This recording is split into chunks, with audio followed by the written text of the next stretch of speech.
The following is a presentation of Sertoba Media and Comey Media, Incorporated.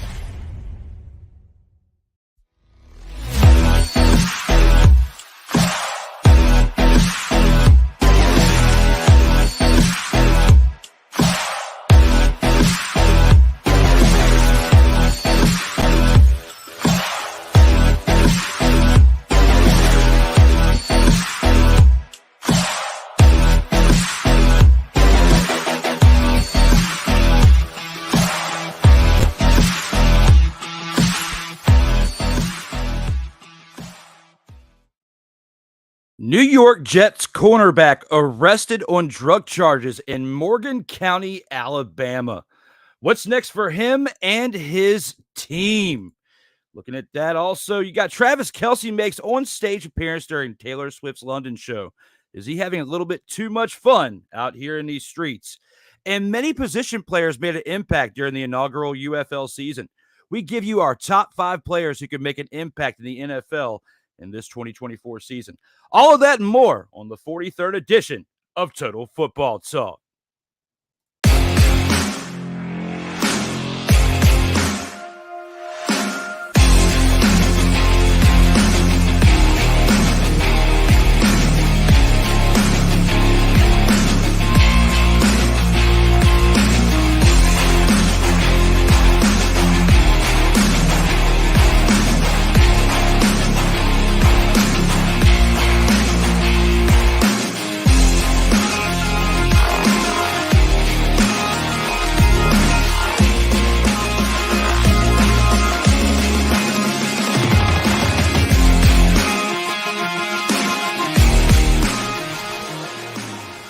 Welcome, one and all. It's that time again. We're back for Total Football Talk action. Myself, the co-host, Drew Willingham, along with the EP of all EPs, co-host himself, Kyle Johnson. Welcome back, brother.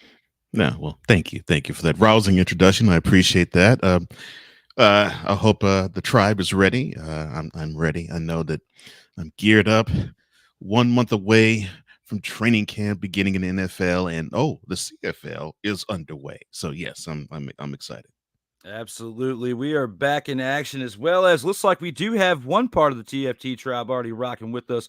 Ike is in the house and says, yo, along with sup, fellas. What's up, Ike? It's Ike, good to see you again, man. Glad to have you back. Ike was, a fixture in last night's D Willy in the evening as well. Got to give him a shout out. Season 2 finale was last night. Will not be back for another 3 to 4 months. With a lot of things going on. We got a lot of football to talk, for one, but there's things coming down the pipe that's got to be available for us. So had the season 2 finale last night. It was a fun episode. Got to talk about the hair, as you wanted to say yourself. Went from metalhead to politician in minutes. Yeah. And I've also been dubbed Corporate Willie now. So there you go. That's all the changes that happened over the weekend. But we are back, though, for episode 43 of Total Football Talk. The Roughriders quarterback Trevor Harris got injured in the Week 3 win. Can they continue to dominate without him? We'll also answer that and more on today's show. But with that being said, let's go ahead and take it into the opening drive and talk CFL Week 3 action. All right, let's go. We got trips, right? At 42, 989. On two. Ready? Ready. Yeah, Week 3 in the CFL, we had one team that was on bye. As something that we've been talking about the past few weeks, is they have this a little bit different in the CFL than the NFL. Cole and I talking in the green room. One thing that we both look at, the fact that they have 3 downs to get to a first down instead of 4. You got a bigger field, and then with this, pretty much a team has a bye every single week for because they have 9 teams in the league. So this week it was the Calgary Stampeders, who are 1-1 right now after the first 2 weeks of the season, get the bye in Week 3. And then, our first game that we look at, on Thursday night was an absolute routing. Okay. There's 2 teams that have been pretty dominant in the CFL so far through 3 weeks. And we're going to talk about one of them right here in this first game. And that's the Montreal Alouettes, as they defeated the Ottawa Redblacks 47-21.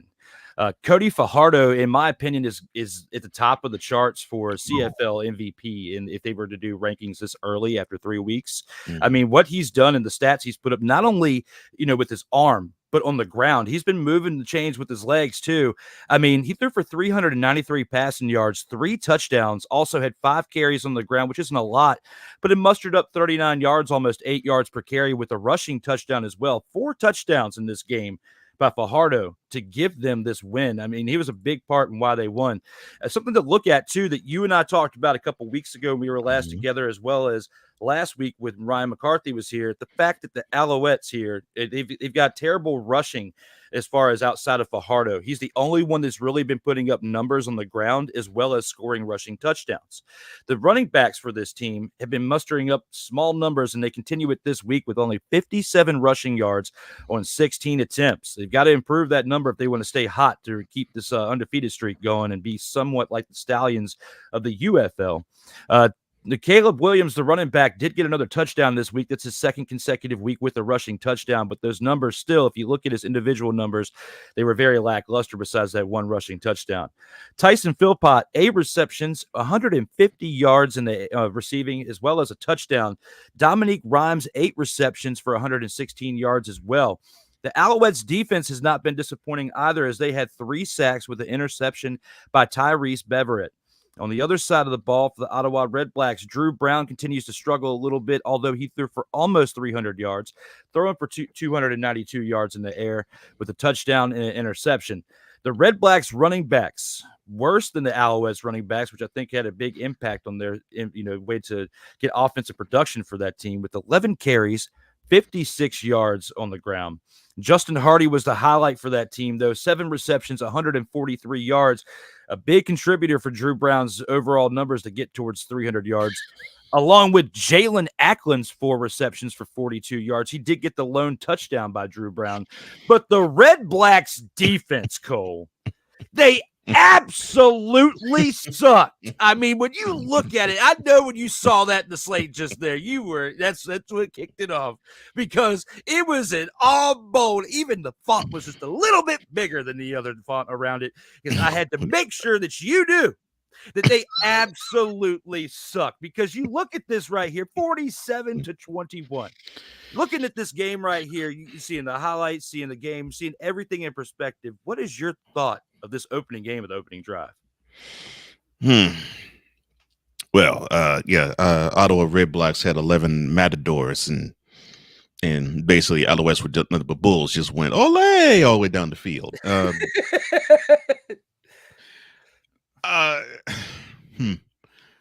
The Redblacks need to tighten up stuff on defense for sure. Offensively, I think it would help if they could run a little bit more, but I get why they didn't run as much. Obviously, it must have been down early. And I mean, down a lot early. And normally when that's the case, teams abandon the run quick, which I still believe you shouldn't, because I think the running game, even if you're down by multiple scores, it can help you get back in the game.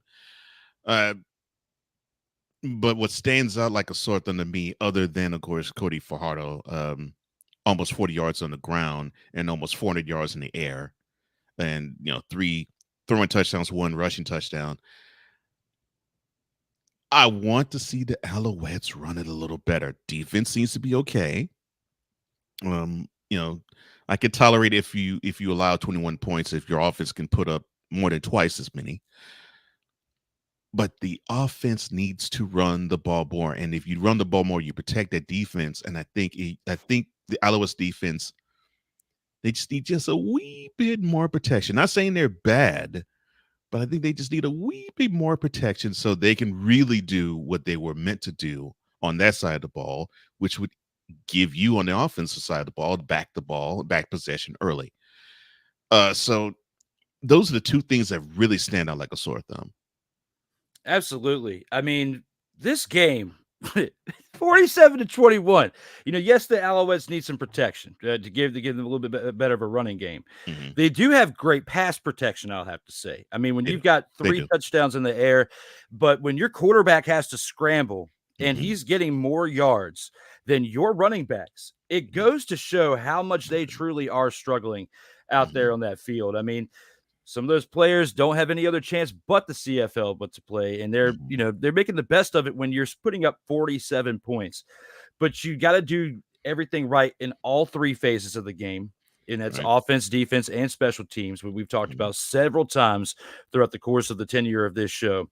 But there's other aspects to those three phases, like in offense, where you have a passing game and you have a running game. It's pretty much that phase is split in half when you look at that. In this game right here, it was 17-1 after the first quarter. So again, that's something that me being fairly new, and I'll even tell you the viewers this, I've watched this game overall throughout the course of my lifetime, but I've never fully understood some of the scoring aspects of it. I'm still learning that as we go. As a fan of football, action, impact of the game, I'll watch it, but there's certain things like I don't know how they only got 1 point in the first quarter. That's something that I'm having a hard time digesting right now, Cole, that I'm just looking at this game, and that's the one thing that I missed from looking at it, but 17-1 after the first quarter. Then the next quarter, they were up 30-1 by halftime. The Alouettes were up. So when you look at that, this was a total complete routing to where the Redblacks didn't score, but only 20 points in the second half. But you were down 30-1 in the first half.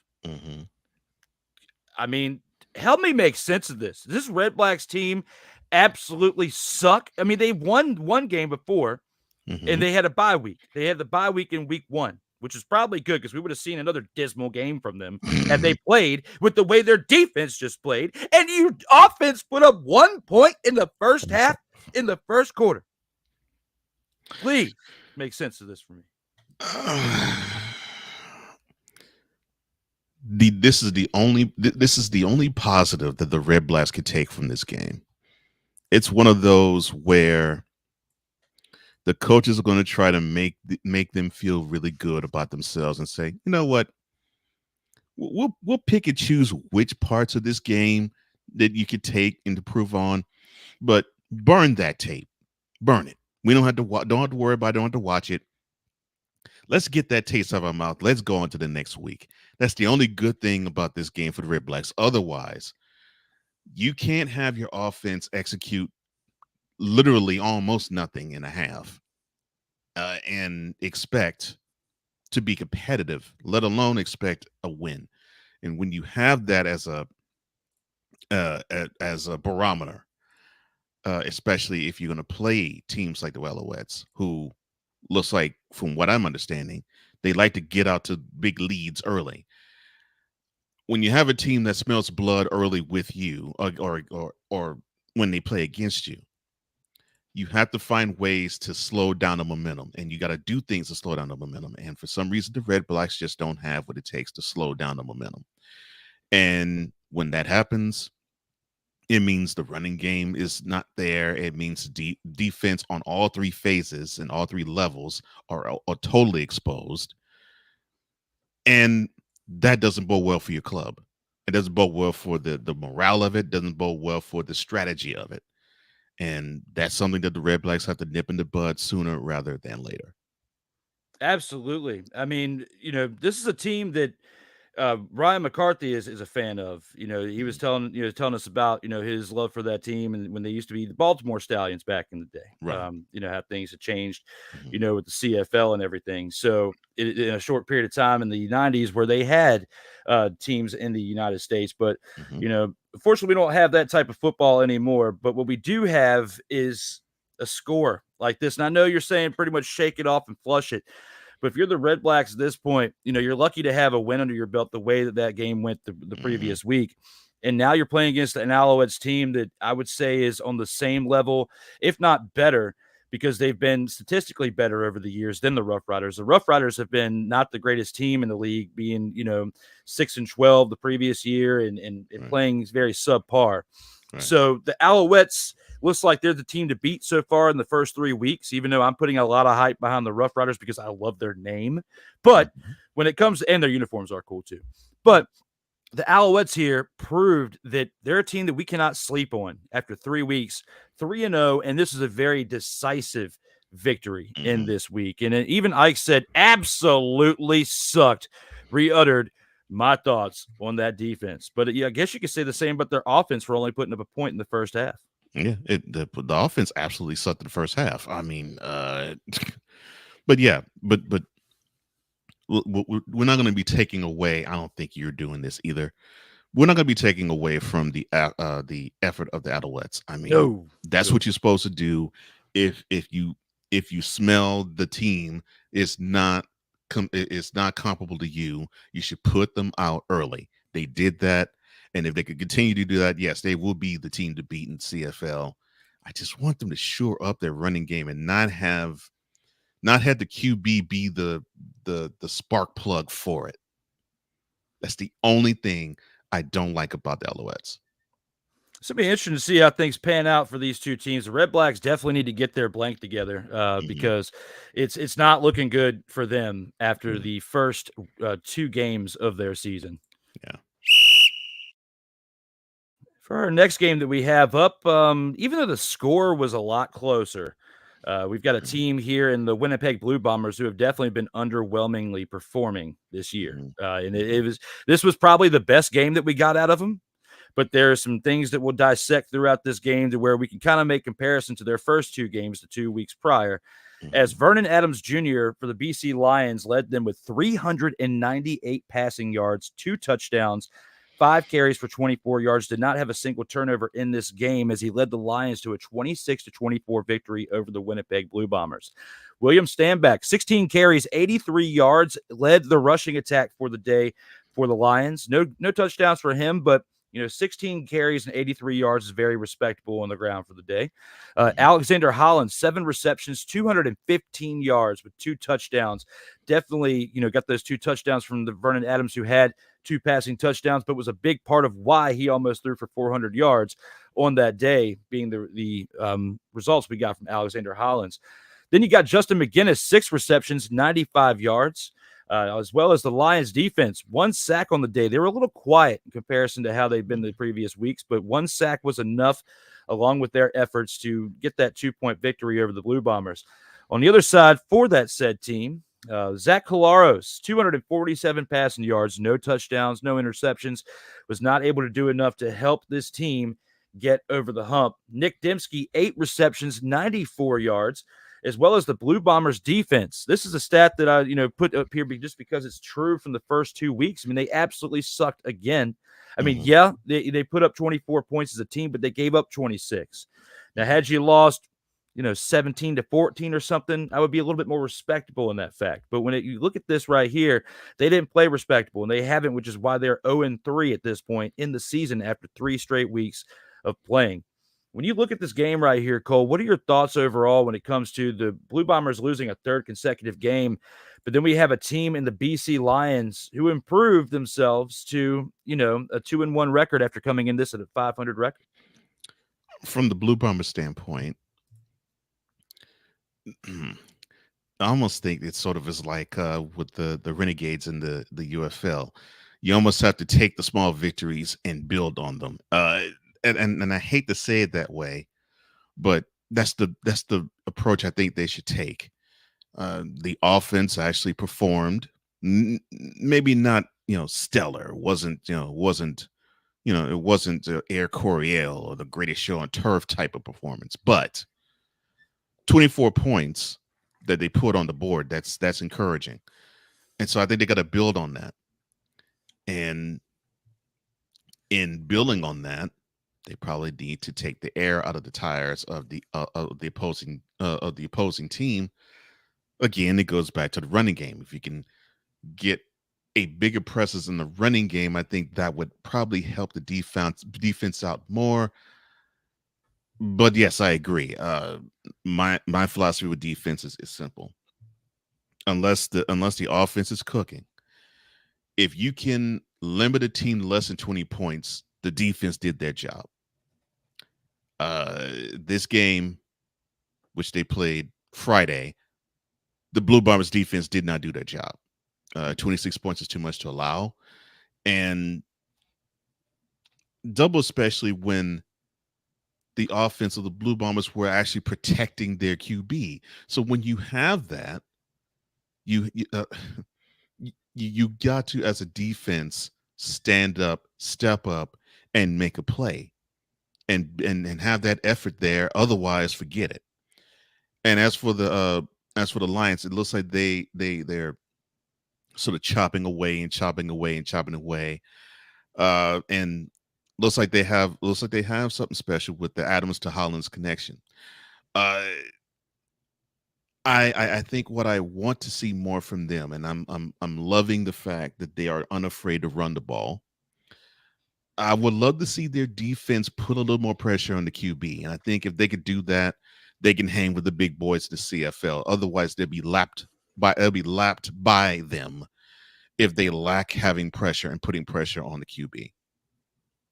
Spot on. And even Ryan jumps in and says, Winnipeg is banged up. Will they be healthy in time for a run? BC is looking more and more like they're for real. What's up, man? Good to see you, the CFL specialist. Yes, sir. I mean, he even said with the previous take, when he jumped in and said, what's up, said Montreal was dominant again. The real test is Friday in Toronto. Ottawa not there yet. We're talking about the first game that we recovered. On the money.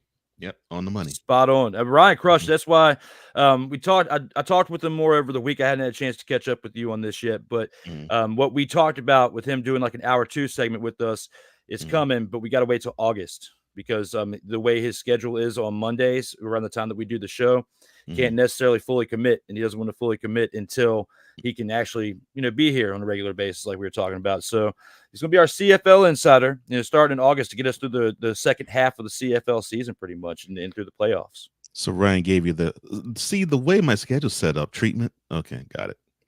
Yeah. Hey, I get it. No, I understand. I fully get it. I fully understand. Of anybody that understands is me and you. Like our schedules are, and especially mine, completely out of whack. Yeah.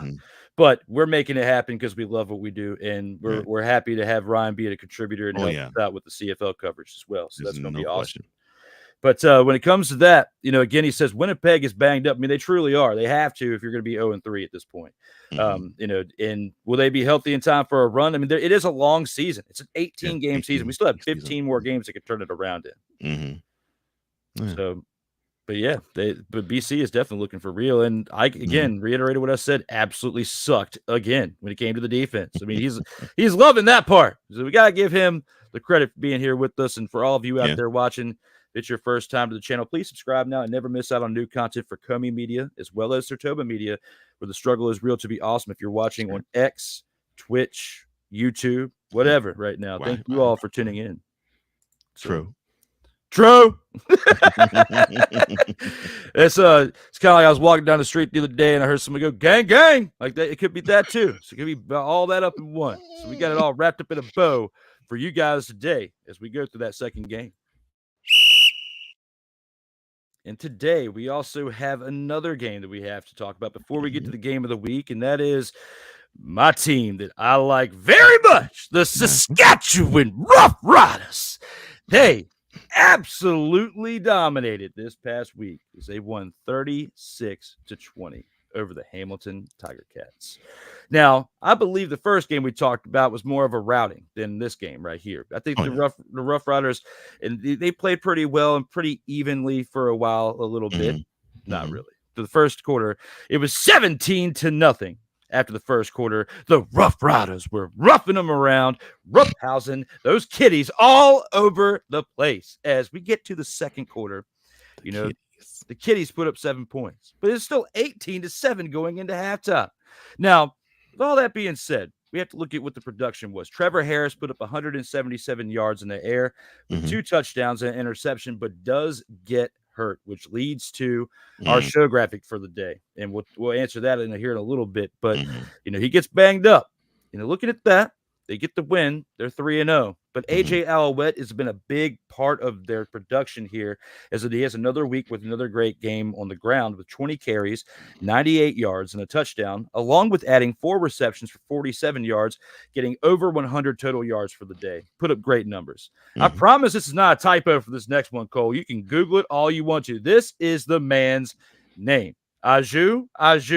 is his name. Lord. Oh, His Lord. first name, yes. His first name is the same as his last name. I Googled it 4 times to make sure that I wasn't half asleep when I was putting this together and reading it wrong, okay? I thought it could have been Aju Alou, kind of like Moises Alou, a relative of that person. No, it was Aju. Interesting name. Got a cool one, but he put up 1 reception. Not like Tyrone Alize McDummie's 1 reception for -2 yards, okay? It's 1 reception for 40 yards and actually gets the ball in the end zone. Not a Tyrone Alize McDummie player at all. And I had to find a way to plug him in. You know it, but that's how it is. Samuel Emilus, 3 receptions, 39 yards, and a touchdown as well. Give you the 2 passing touchdowns received by those receivers to get the Rough Riders in the end zone. Their defense, though, is what made the biggest impact of the day, in my opinion, though. Mm-hmm. 2 sacks, 3 interceptions that set up those scoring drives. The 3 interceptions by Roland Milligan, Jameer Thurman, and Jamarcus Fields. On the other side, Old Man River, Bo Levi Mitchell, 295 passing yards, 2 touchdowns, and throws those 3 interceptions to those previously mentioned players. The Tiger Cats, running backs, playing like a bunch of kiddies, 9 carries for 29 yards out here on that field. Shamar Bridges, 9 receptions, 113 yards. In the air, catching them, touchdown. That's what he does as a receiver. Keandre Smith, 5 receptions, 52 yards on a touchdown. But those 2 combined players who played pretty well were not enough production to help the Tiger Cats get more than those 20 points, and losing by 16 is the Kitties' defense. 2 sacks and an interception. It still wasn't enough when you look at the way the Rough Riders were playing all the way around. When we look at this game by the Kitties, okay? Tiger Cats, the Kitties, whatever you want to call them, playing against the Rough Riders, Cole. What are your thoughts when looking back on this game right here? Well, you should be proud of the performance of the team, of the nickname you like, because they played Rough Rider type of action. What I really dig is they're committed to being physical on offense, and they're committed to be physical and attack on defense. And when you're playing downhill, only good things can happen. And I'm loving this. The only minus, unfortunately, is the starting quarterback getting injured, and we'll talk about that later. But I'll be buoyed by the AJ Alouette performance. That this isn't a once in a 3 or 4 week type of situation. That he is a part of your offense, and if that injury is a big blow to the QB, he can actually help ease the backup into being comfortable in the offense. So to me, that's a huge key. I love seeing that. And come on, 3 picks and 2 sacks. The defense was active, and like I said in the last game, if the defense can allow less than 20 points, you did your job. Yes, they allowed 20, but the offense did their thing, and the defense contributed to that offense doing their thing. I love that performance by the Rough Riders.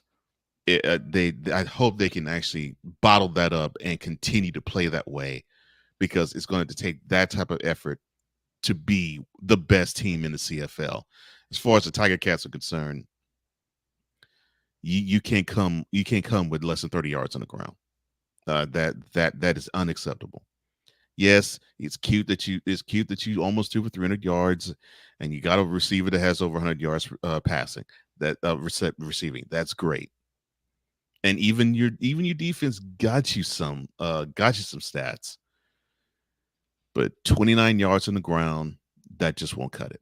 That just won't cut it.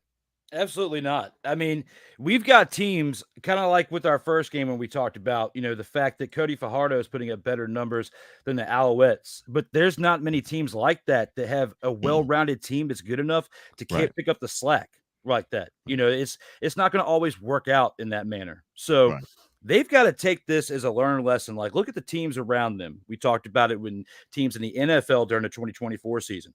We talked about it with teams in the UFL during that season right there. And now we're talking about it for a 3rd consecutive professional football league, that if you can't get a solid running game together, the statistics are proven it's not going to last. You're eventually going to fold before the end of the year. And those teams in the UFL that have that problem, they folded as far as being able to advance to the UFL title game, and it didn't work out. And teams like the Stallions are going to decimate you every single time. We talked about the Brahmas and how they had their run, but they had inconsistencies in the running game, and it got exposed in the UFL championship game.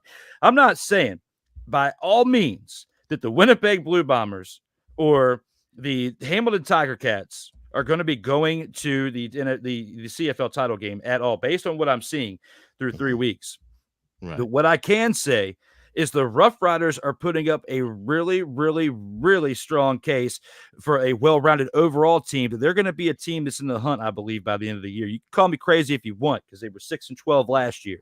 But based on the way that they're playing and the fact that their name is the Saskatchewan Roughriders, and they have a great set of looking uniforms. I love that green. I love their intro, too. Like last week when I did the reel with Ryan McCarthy, when it had that promo of all the smoke coming out, the players coming out the tunnel. That is a team right there that is a rough team that you got to face. And that's why, if I had to pick a team in the CFL, it's my team right now. It's the Saskatchewan Roughriders. Yeah, I mean, if they play like they did this past weekend, yeah, I want to see more of that. I want to see more of that. Ike's loving the kiddies out here. I did have a good little take with the kiddies there for a second. They're playing like a bunch of kiddies. I mean, so they look like a tiger cat to me. I'm gonna start calling them the Hamilton Kitties. That's what we're gonna do out here in these streams. Now, Ike also says he also loves how I said the Saskatchewan Roughriders. That's gonna be all you get until we do the preview for CFL Week 4. But when it comes to this game, I'm very happy to see the production continue for this team. They have a bye week coming up in Week 4, so hopefully that doesn't cool their jets but so much. But looking forward to seeing what they do when they come back in Week 5. And now, Cole, it is that time that we go over the game of the week right here. All right. The game of the week was a pretty interesting one. You got to look at a team that we've been talking mad smack about, that with their name, the Elks. Elks. Okay. And with Ryan McCarthy last week, we were talking about the Elkamos, combining the two names, making one awesome name out of it that's better than the Elks, because it's just like the Kitties. Now, right here, right now, looking at this game, the Toronto Argonauts, who have definitely been playing pretty solid this year as well, put up 39 points and beat the Elks, who happened to put up 36 points and did a really good job by staying in the game, which is why I had to give them the game of the week this year. Well, not this year, but this week. And Cameron Dukes, 214 passing yards with 2 touchdowns, along with 4 carries for 17 yards with a rushing touchdown as well. 3 total touchdowns on the day to help get the Argonauts that 39-point victory over the 36-point led Elks. Kadeem Carey, 19 carries, 104 yards and a touchdown, has been absolutely impactful for this team when it comes to their running attack for all of their games they've played this year. The Toronto would not be where they're at, putting up the amount of production that they are without Kadeem Carey, and I wanted to make sure I made that point right here and now. DeMonte Coxey, 3 receptions, 58 yards and a touchdown, along with Rasheed Bailey's 1 reception for 21 yards and a touchdown. Round out the 2 completions, touchdowns from Cameron Dukes to those receivers to help get that production on the day, along with Kadeem Carey's running attack. Argonauts defense, though, they were a little quiet. 1 sack on the day, which is why I think the Elks were able to put up 36 points on the day. But you got to look at the production by the quarterback on the other side. Somebody I've been talking about this year as well, McLeod Bethel Thompson. 342 passing yards, 4 touchdowns, Cole. 4 passing touchdowns. Not many times you see a quarterback with 4 passing touchdowns and lose, okay? Right. But what did hinder their production was the fact that they only had 35 rushing yards by the Elks running backs on 10 attempts. That's why. And they're lucky to be able to put up the amount of points they did with that number right there for the running backs. Dylan Mitchell and Hergy Mayala were big contributors as far as the receivers go again this week, and they have been all season long. As Mitchell had 5 receptions for 120 yards and a touchdown. Mayala had 5 receptions, 72 yards and a touchdown. And the Elks defense, 3 sacks and an interception by Luciz Perov. And when you look at that, I mean, they had better numbers as a defense than the Argonauts. What were your thoughts as far as how the Argonauts were able to pull this one away, considering how well the Elks played in this game? The defense better be buying the offense a whole ton of stuff this week because their bacon was saved by their performance. Yeah, I know it wasn't pretty in the passing realm. I mean, you can go fantasy football and say, well, wait a minute, the quarterback didn't throw for 300 yards. He didn't even throw for 250. I don't care about that. I want to see INTs. I see 0. I loves that. If the quarterback can take care of the ball, if he can put the team in the end zone, if he can move the team down the field, whether it's through the air or on the ground, I don't care. Just as long as he takes care of the ball and doesn't turn it over. And that's what Cameron Dukes did. So, yeah, he took care of the ball. And Kadeem Carey, that's what I'm talking about. I love it when we can get over 100 yards and not even get 20 carries to do so. It took his performance and timely plays in the passing game to actually, I hate to say it this way, bail out the Argonauts secondary, because this is a game that the Elks should have had just on the performance of McLeod Bethel Thompson alone. And then the defense,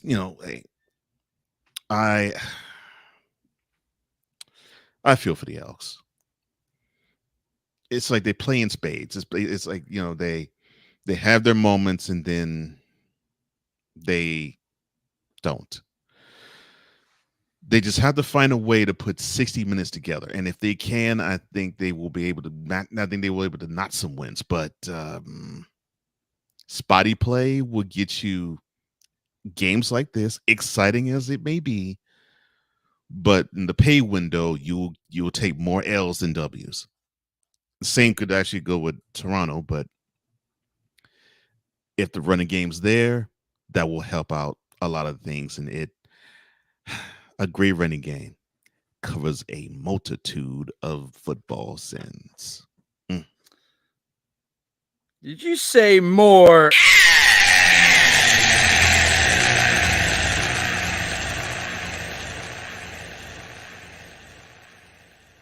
NW. Is that what you said just now? That is what I said. And when I said L's, I knew that was going to be coming from you. In fact, I knew that was going to be the first thing you was going to say after I finished. And I think you figured that following that I was going to say, oh, my brother, testify. I'm with it. I fully support your message. Thank you, sir. That was absolutely great. That was, I mean, looking at this game right here, I mean, the Elks, even though they're 0-3, put up their best production on the year so far. I mean, they were winning after the first quarter. I mean, they were up 14-7. They were smacking them around. The Argonauts said, nope, not in my house. They literally were at home, and they put up 14 points to the Elks 1 point. What's up with these teams only putting up 1 point in an entire quarter? I mean, somebody help make sense of this. Ryan McCarthy, please help me and Cole understand how a team can only put up 1 point in an entire quarter. I still cannot fathom it, but that's what happened. The Elks only put up 1 point in the second quarter as the Argonauts took a 21-15 lead going into the half, and they pretty much didn't look back as they had, 8 points to the Elks, 7 in the third quarter. And even though the Elks put up 14 points to the Argonauts, 10 in the fourth quarter, it still wasn't enough because they were still down by 3 after that. So putting all this perspective and thinking about this overall, the Elks, I feel like, are improving. With your comparison to, the other side with the Renegades in the UFL, I feel like the Elks can be in that discussion as well because they got to take the small victories as they come. And to put up 36 points and lose after you were 0-2 coming into that week, it's pretty respectable. They're able to pull it off and say, we're a team that might have an 0-3 record, but don't sleep on us. We can be one of those teams to turn it around for the rest of the season. But as the Elkamos go, I don't know if it's going to happen out here on that field. Oh, Lord. Conversations that you have, Elkamos. Okay. No, but you're right, man. You're exactly right. What the Elks need to do is they need to understand that they got to put together 60 minutes. And if they can do that, they'll be well on their way. They can tighten some things. And if they can do that, to me, And the defense has to play a little bit more cohesively, obviously, and the running game needs to show. Uh, support what you saw with the quarterback, and if you're going to have these shootouts, it's going to be great. But you know that you're going to be you'll be biting your nails every single week, and you're going to be saying, "Man, if we did this." Mm-mm. You can't be saying that. You got to say, all right, we shored this up. Now, what's the next thing we shore up? And once you do that, you're playing better. And I think that's what the Elks need to do, and I think they will, because losing by a field goal that's a tough pill to swallow, and that's going to stick with you. So I think that's going to help them improve and motivate them to play better. Ryan says you score only 1.5 points. That's Canadian football, Susan. Who's Susan, Ryan? That's what I'm trying to figure out. Who in the blank is Susan? That caught me for a total. Surprise, motherfucker. It got me. So, but right here, he says that. And then also he says the Riders did well without Trevor Harris. They have the offensive talent to stay in games. As for the Tabbies, send help. Mm-hmm. So I guess they're going to have to send help, because based on what we were talking about in the production for the Tiger Cats, the Kitties, they really need help, as Ryan's on board with that. And the Argos are playing great even without Chad Kelly. The Elkamos are close, but close only counts in horseshoes and hand grenades. Very, very true. I mean, yeah, look at this overall production by this team, guys. Those of you watching us now between YouTube, X, and Twitch, keep them coming. Keep these comments rolling on in. Yes, sir. Susan Waldman, sorry, I was doing my best. John Sterling. Goodness gracious. Yeah, that was great. When you think about how the production was for these teams in the CFL in week 3, definitely very, very interesting circumstances coming through between all 4 games and all 8 teams. It was probably good that the Calgary Stampeders were definitely on a break for the bye this past week, because they might have had the potential to stink it up too, based on what we saw from them in their previous action in those first 2 weeks. Even though they got a win, it wasn't really a pretty win, and their loss was definitely just as ugly. So when it comes to, I would say, the Redblacks, and when it comes to the Hamilton Tiger Cats, Stop it. Get some help. that's all you got to do, because you are not doing well out here in these streets. Let me talk to you. When you have the name as the Tiger Cats, and I'm going to sit here and call you the Kitties. I'm going to say that one more time, because you are playing like a bunch of kitties who still can't figure out how to use the litter box in the house. And you are taking big old little nuggets as kitties on the ground out there in the field. If you do not turn it around real quick, and when I say quick, I mean real mother, father, and quick, you are not going to have a really good, exciting 2024 season. It's not exciting already. You still have 15 games left of this year. Could we see an 0-18 team in the CFL? You tell me, because I'm still wondering. Ryan McCarthy, you let me know out here in the comments, because this is something I don't know. Has there been an 0-18 team in the CFL before? Because I feel like when I watch this Kitties team, they are going to be 0-18. They are an absolute team full of dumpster pelicans right here. Look at this list of dumpster pelicans that I'm putting on your screen right now. No, you know what? That wasn't good enough. Let's put it back on the screen. Let me break this down for you when it comes to the Kitties. Look at that one on the top right. The one with the longest beak. The one that sticks out the most. That is the Hamilton Tiger Cats right there. And you look beside them, you could arguably say the Elkamos are right beside them, okay? With other teams not far behind. But the one team that you can say that is not on this list is the Saskatchewan Roughriders. But at the top of the list, it remains here and now. I'm going to say the Hamilton Tiger Cats are your dumpster pelican team of the CFL. And that was your special moment brought to you by Corporate Willie. Only 3 weeks, and you have made them the dumpster Pelican team of the CFL. There it is. That's how I feel. Wow. Look at how they play, man. I mean, the Roughriders went rough all over them this past weekend. And you want to sit here and say for 0-3, how can I not? They're playing like a bunch of kiddies. Oh my gosh. A bunch of kiddies. Oh Lord. With pellets on the ground and all. But with that being said, you guys, we're going to take this into our first commercial break. And when we come back, we have a lot more electrifying action for you on the other side of that. All right, let's go. We got trips, right? At 42, 989. On two. Ready? Hey!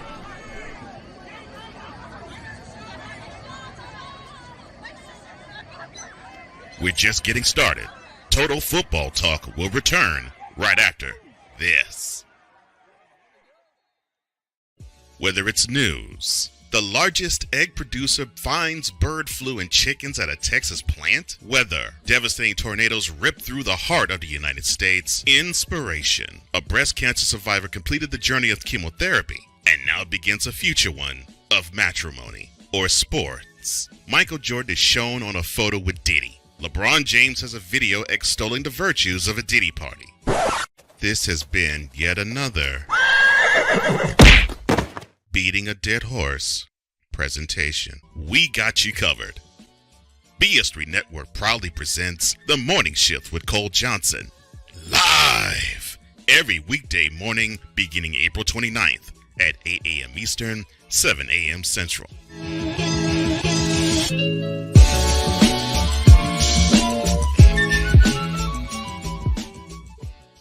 Hey, Eagles fan. Join my man Cool McCain and a host of others as they break down every single game, every single week in an objective manner, and also from a fan's perspective as well. Remember, this cast feels just like you. Nobody likes you. And you don't care. Fly, Eagles, fly. Eagles Elite Podcast. Every Wednesday at 8:30 p.m. Eastern on YouTube and other podcast outlets.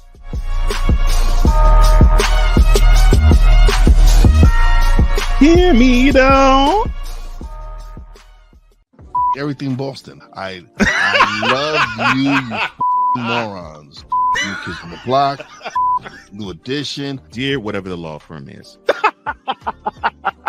Sincerely, the U.S. Supreme Court.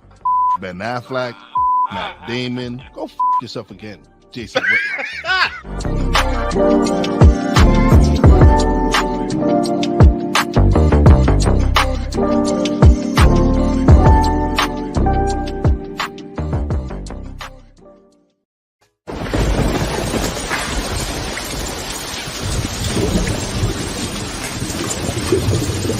Welcome back to Total Football Talk, your source for hard-hitting gridiron action. We are back for episode 43, as we just talked about the Roughriders getting the win in week 3 with a quarterback that was injured. The question that I want to ask you, Cole, before we get too much further, because it's not really one that I had in the sleep, I had it on the cover of our thumbnail, is do you think they can continue to dominate without him if he's out for an extended period of time? Yes, but it would have to take a team effort to do so. The defense has to get that pressure on the QB, and they have to force some turnovers, especially I think in the secondary. They have to make, in my opinion, I think they have to make the overall game easier. And I don't care how skilled the backup quarterback is. They got to make the game easier for him so that he doesn't feel the pressure of, okay, so it's all on me to make the plays. No, it won't be all on you. Just make a couple and just keep the offense on time and make the defense happy by, punch the ball in the end zone. It just do that and you'll have a happy team. So yeah, the running game has to still be there, and I think the running game will have to step up even more. And the defense, to me, especially the pass rushing, and the secondary coverages. I think that has to be big in order for the Rough Riders to continue their dominance. I think the most concerning thing to me is the fact that, he already sustained a leg injury back last July. Yeah. And he already battled back through that, and he's back here again. Now, the details of how in-depth this leg injury is are still pretty unclear at this point. But what I can say is that, the fact that he already has another leg injury, it's not looking good at all. So the fact that they were able to pull out the win, and like Ryan had said in the comments, earlier, the fact that, they can still be okay without him, looking at this right here and right now, I'm just saying for him, I'm concerned because this is the second time you banged up a wheel in less than a year. I mean, it's not even July yet. We're still in June. And it's the second time you're going down with a leg injury or a knee injury or whatever the case, still affecting your wheels. And your wheels are your most important part of your game in football because you got to be mobile, and especially at the quarterback position. There's not many people that could be the Statue of Liberty and stand there like Thomas Edward Patrick Brady II in the NFL. I know. But back here, with the rules that are in place for the NFL and the difference in CFL to a degree, I see a little bit more hard-hitting action to an extent in CFL.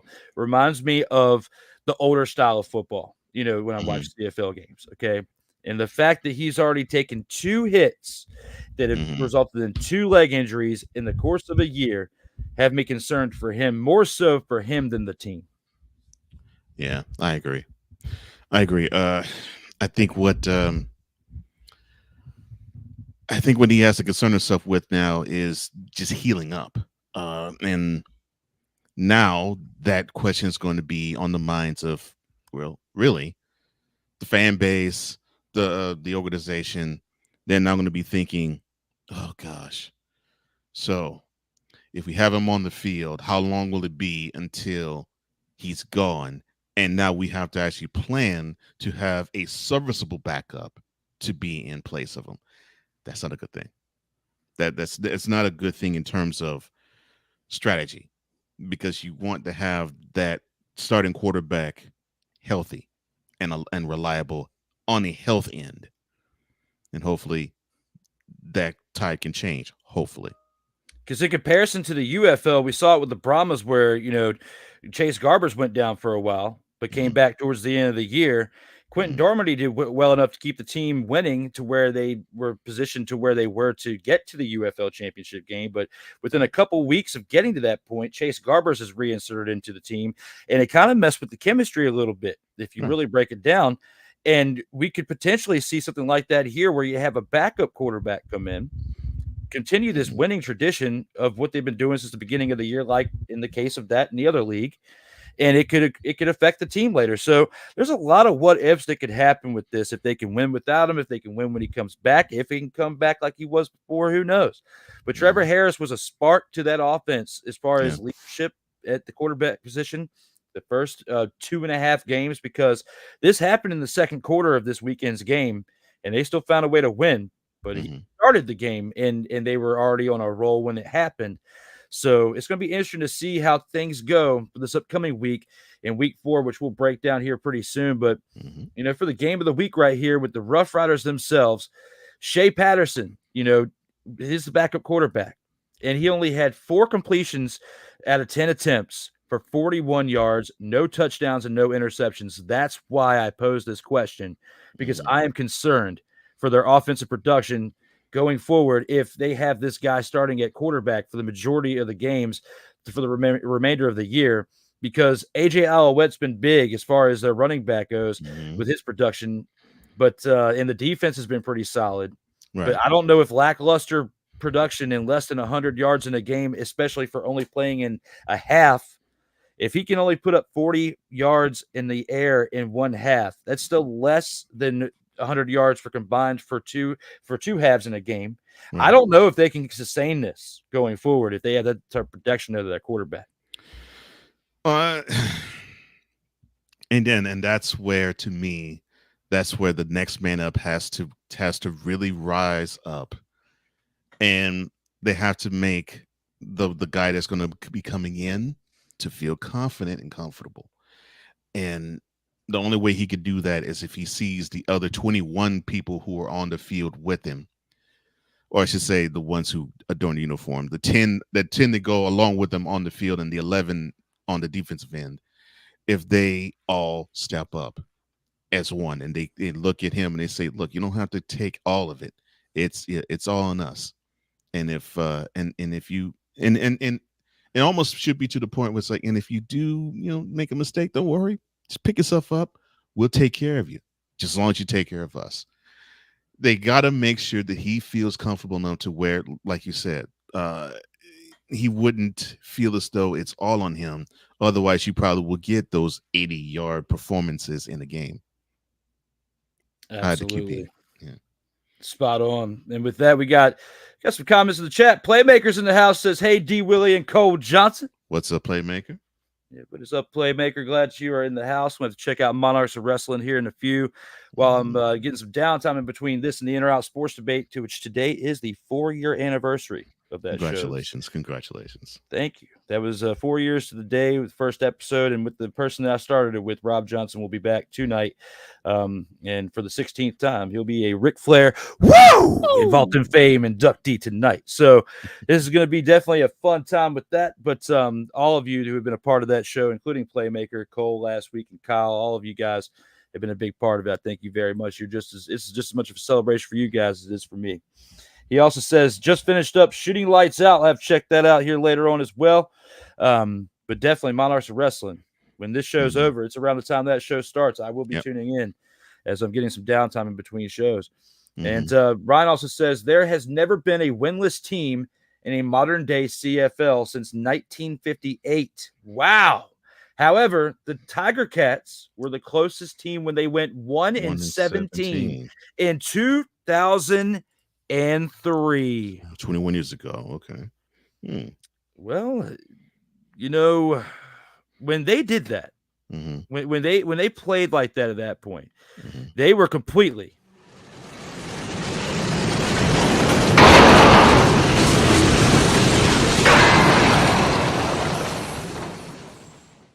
to go 1-17. You are completely off the rails. Now, you still have a long way to go after the way you're playing right now to get to 0-18 or even 1-17. But the fact that it's been done, that someone's gone 1-17, you would think with this many games in a season, it's merely impossible to not only win one game. You should be able to at least win 2-3 games in an 18-game season. If not, then you must absolutely enjoy taking the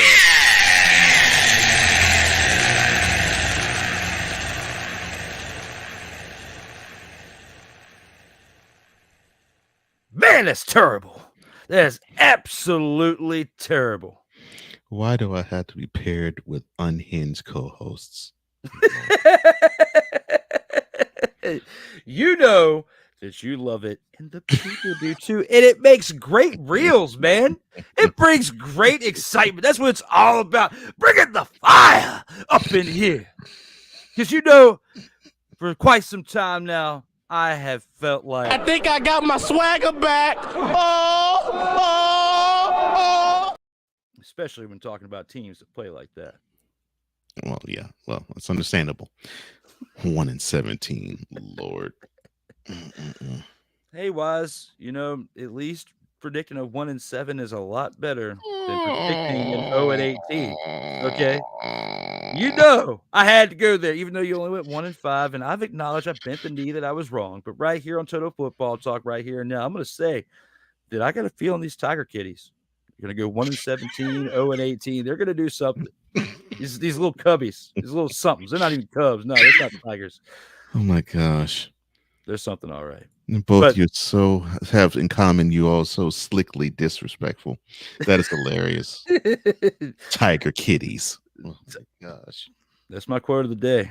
But right here and now, we've gone through the opening drive. We came back from commercial. We got the gridiron scoop we got to take a look at now. We got some things to talk about when it comes to that.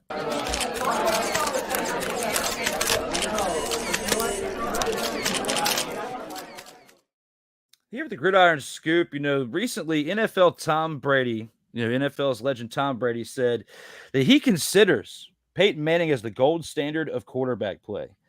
Do you believe that he is being completely honest, or it's another tactic to take attention off of himself?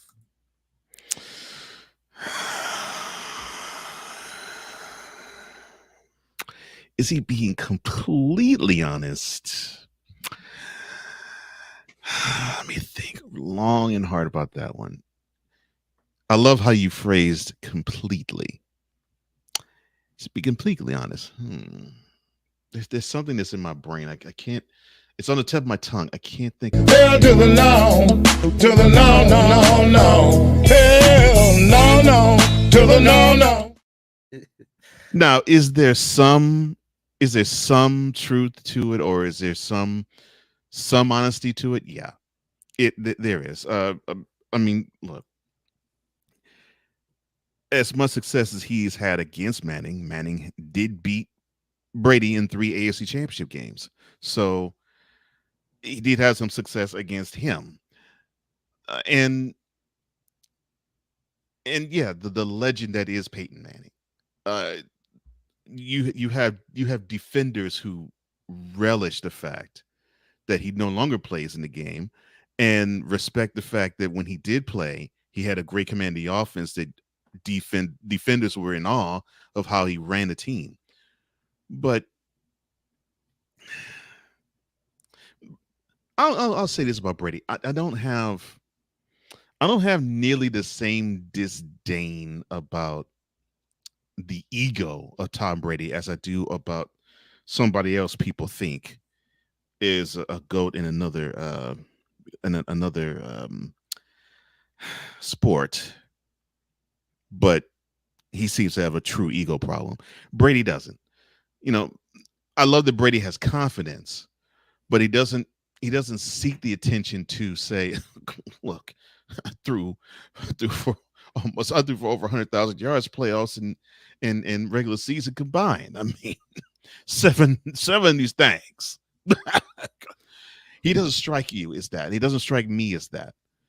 He's more along the lines of, look, my play on the field speak for itself, the record speak for itself, and I put forth the effort that I put forth, and I let the chips fall where they may. And the competitor that I was, it turned out that I was more successful than I wasn't. But it's also, it's also a nod to the understanding that, yeah, he may be considered the greatest of all time with many people. He's not with me, but he recognizes there's others who they play the position well, and they play the position at in an elite level like him, and Peyton Manning is it. Did you just compare Tom Brady, or not really compare, but compare and contrast him to K? I didn't say a thing. I didn't mention him. I didn't mention the man that ego is so big that you just have to put a whole ton of.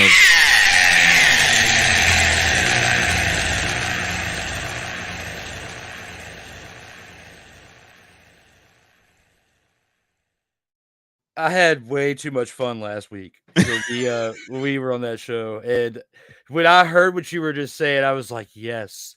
He left the door open for me to say, K! I loved it, because we don't ever get to do that here on Total Football Talk, because we're covering a completely different sport. So that was absolutely phenomenal, Cole. Thank you for that. Oh, no problem, sir. Glad to oblige. That was so great. Anything to have you listen to K come from my lips. There you go. Lord. We finally got one. Now, even as great of news as that was, we do have to shift it into something else. We've been talking about, Aaron Rodgers here between the In or Out Sports Debate, our show here with Total Football Talk. And even though this isn't directly at him, it does affect the team that he plays for. This past weekend, New York Jets cornerback Tay Hayes arrested on drug charges in Morgan County, Alabama. What's next for him? And will this added drama towards the organization continue their trend of failure or motivate the team towards success. What's next for him? Let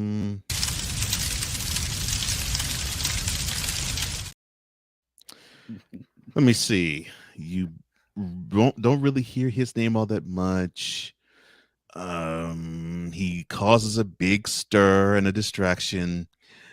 Yeah. Unfortunately, the organization is going to probably say, you know what? If we give you a chance, you're going to be in rehab and you might not see the field. But considering that, and I hate to say this, Ryan, considering that this is the way of the Jets, Jets, they seem to jet it up yet again, and they seem to get in their own way. But look, I'm proud that it isn't Aaron Rodgers because, well, maybe you know what? I had this take on Inter Sports Debate. Maybe I need to retract that. Maybe Aaron Rodgers needs to appear on the Pat McAfee show every week, and even in the off season every week, so that he can distract from this crap happening. Because that's ridiculous. Oh my gosh. It's absolutely insane.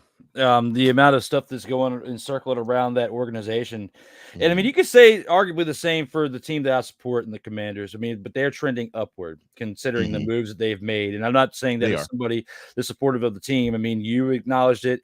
I'm not, and I agree with you. Yeah, and I mean, even fans like of the Giants, like Wise and others, can tell you and sit here and say, yeah, they've made more improvements. Now the Jets made some improvements in some ways, but it's like the culture or something going on there. There's something going on that's a cloud over that team. It's to the point to where Aaron Rodgers is going on vacations instead of actually being at camp. So, and he's fully healthy now. There's no reason for him to not be there unless it's a selfish move. Now you've got somebody here. It's arrested on drug charges. It's only for marijuana, all right? But certain states have heftier punishment than others. You know, the Commonwealth states have lightened up on it. It looks like at some point it's going to be lightened up federally. But right now, it's still the same way in a lot of other states, and Alabama being one of them. And if you got to get a lot of heat from another state when you should be focusing on football right now than smoking weed, okay? You should be focusing on training to become the best because there was so much hype on this team last year and the expectations, you went downward, okay? The expectations were high, but you trended downward once Aaron Rodgers got hurt after the fourth play of the season, of the first drive, okay? So putting all that in perspective, even though he is on the defensive side of the ball, and he isn't a huge contributor, but if you want to stand out to become a huge contributor and to become a star, being young, you wouldn't be sitting around smoking a bunch of lettuce, okay? No. There's a time and a place for everything. If you need to relax during the offseason, you do that before June and July when you need to really get into gear to get ready for August, to go through training camp and preseason, and be ready for September when the first week starts, okay? Yeah. But apparently here, his head isn't in the right place, just like the leader of the team, Aaron Rodgers' head isn't in the right place by not being there. And when the leader of the actual organization is not in check, it's going to trickle down the line. It doesn't excuse by all means what this cornerback did and him getting in trouble, but it also doesn't set a good precedent for how you should behave out here in these streets representing the New York Football Jets. That's what I'm talking about. Yes. All of what you said. Yes, sir. 100%. And that's the reason why that's the reason why I basically check out on Aaron Rodgers, is because he is old, mature, and smart enough by now to understand that they need to have that type of stability because that team is relatively young and they need to have that leadership as often as possible, as long as they possibly can, because he has a ring. I won't say championship pedigree, but he has a ring. He knows what he knows what it took at least 1 year to get the ring. He knows how hard it is to get back there. You know, so to me, it would I love this word when I was in the military. It would behoove number 8 to actually be there, because then you can impart upon a brother like a Tay Hayes to to not do one of these.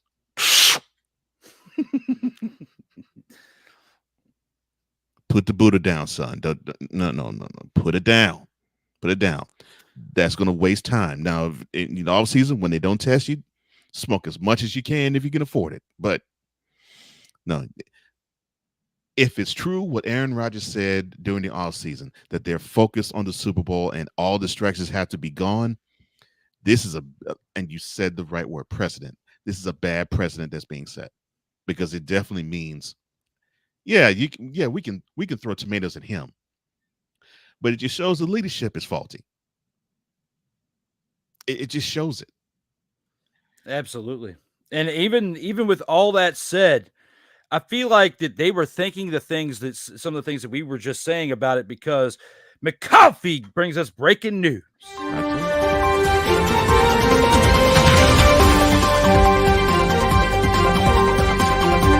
Oh yeah! You know it's not a show without breaking news. It's time to give you the fact that the Jets said you're going to kick rocks, and told him this afternoon that he was released. I told you. You absolutely did. You did say they are a dumpster fire. But a lot of our arguments leading up to that point is what we were saying before all of that even happened. So 100, man. Yeah. So yeah, I dropped the ball with not having that news beforehand. So shout out to Ryan for coming through with that. But it set up this to where we could still go off on the Jets and still have a segment within a segment of this topic, because this, I got a feeling, it's not the last of the drama we're going to hear from the Jets. Oh no, between it's not. now and the end of this upcoming season. It's going to continue. No, it's not. No, we have way too much to see. I mean, because if they're already making this big a deal out of things in June and not even July, right? Like, bruh, it's going to be rough. I mean, we haven't started training camp yet. The regular season is a little less than 3 months from now, and again, this is all, to me, I look at Robert Saleh, I look at Aaron Rodgers, and you just don't do that. You just don't. You have to be present. And great comeback with the Kitties 2004 record. I'm going to bring that up when we get to our other part of the CFL segment later in the show there, Brian. But thank you for the fact check on that. As Melvin jumps in and says, "What's up, fellas? Sorry I'm late." Well, shout out to Melvin for being here and tuning in this week. We appreciate you for being here for episode 43, as we just went through, some big tale of woes for the Jets. And we're not even done yet. We still got more to bring you when it comes to that. We'll see you on the other side of this upcoming transition. And our next part of the Gridiron Scoop, the last topic in here, is the Lions predicted to trade quarterback Hendon Hooker. One they drafted not too long ago. Is, looking at this, if it happens, will they eventually regret putting so much faith in Jared Goff instead of developing a young talent within their system who's very, very young?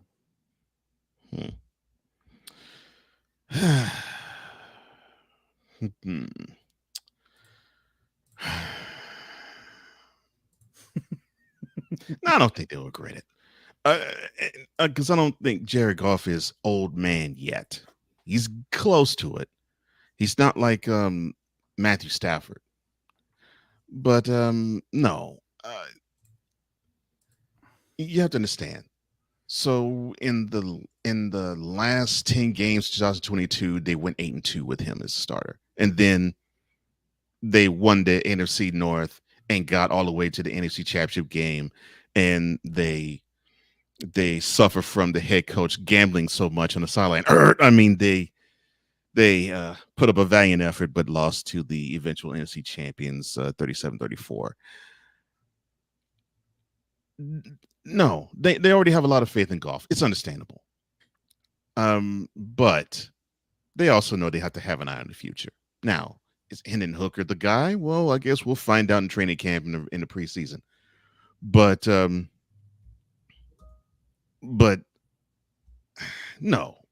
I don't think they'll regret it. I don't think they'll regret it at all. I enjoyed watching Hendon Hooker play when he played for Virginia Tech for a little bit, but unfortunately his last year there, In 2020, COVID year, he went 2-5 in 7 games. He started in those 7 games. He played in 8. And just had a very lackluster year. Transferred to Tennessee, playing for the Volunteers in 2021. In 2022, he went 6-5 in his first year and 9-2 in his second year in 2022, his senior season, but also picking up the SEC Player of the Year, the Offensive Player of the Year at that in 2022, and was on the first team All SEC that year as well. So he does have some accolades, right, with his time in college. Only 1 year in the NFL, but the 1 year he was in the NFL happened to be Jared Goff's best year, and the year that got him, a contract. Even though I say best year, he did lead the Rams to a Super Bowl appearance before. They didn't win, Right. That's but correct. he did, in my opinion, have his best overall year as a leader for the team, contributing in positive production to where they got the furthest the Lions had been in a very long time, this year because of the way that he played. So he was rewarded with this contract. Now, what I look at when it comes to Jared Goff, like you said, he's not old man River yet. He's still 29. He hasn't quite hit 30 yet.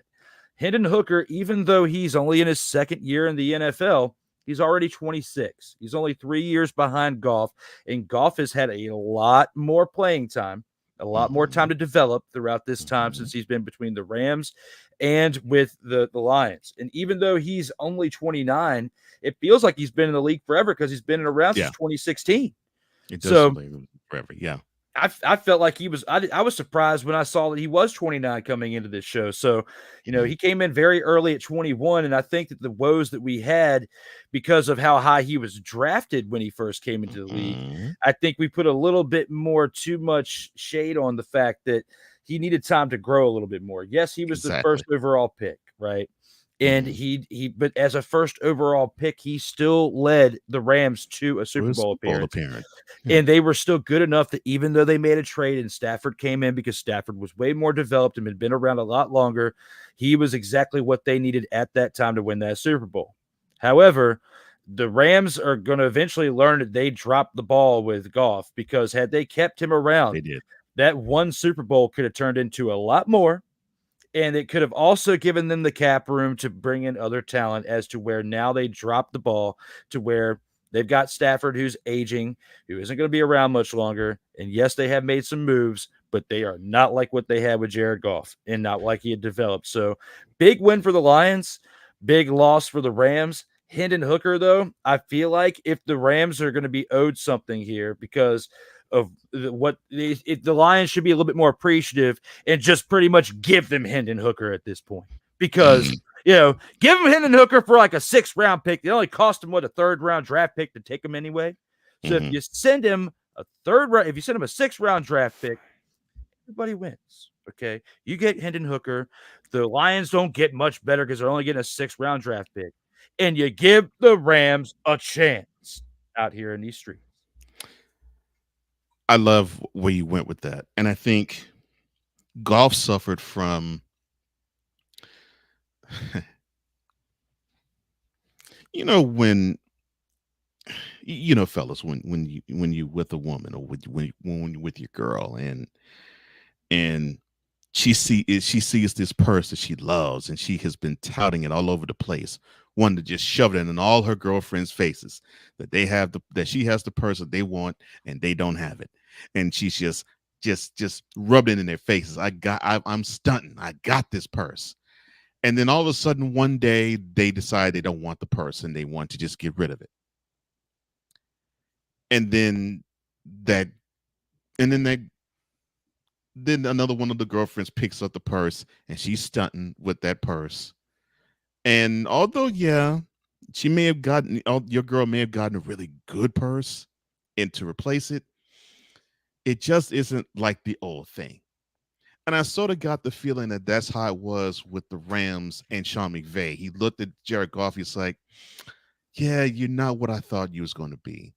And, I thought I was going to have the bells and whistles with you and you be able to perform with the bells and whistles. But no, I think I need to have a more experienced model. You're basically another one more in the jalopy. And people actually believed that he was horrible. And he never was horrible.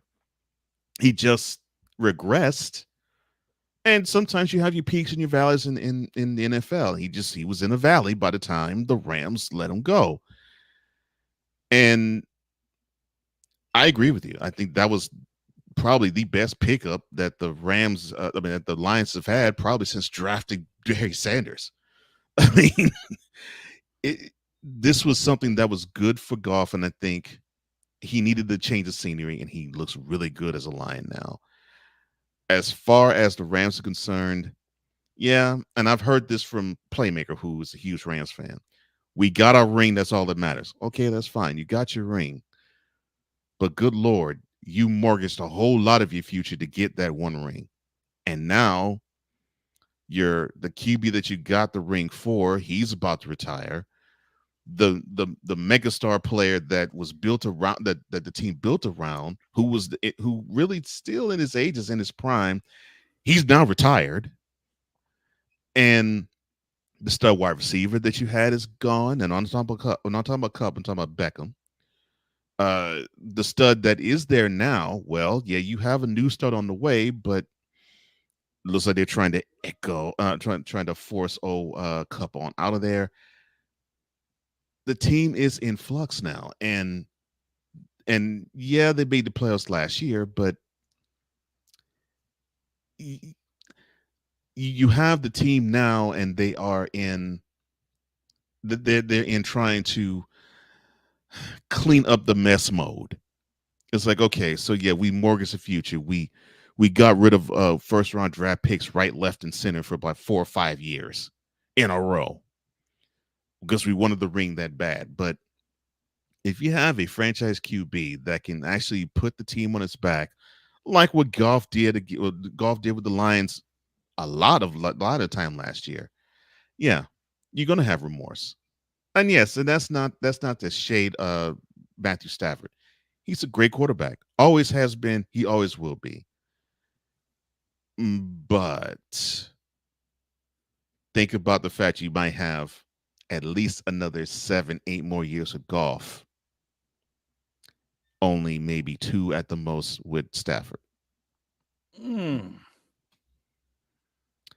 And no really strong QB of the future in the coffers.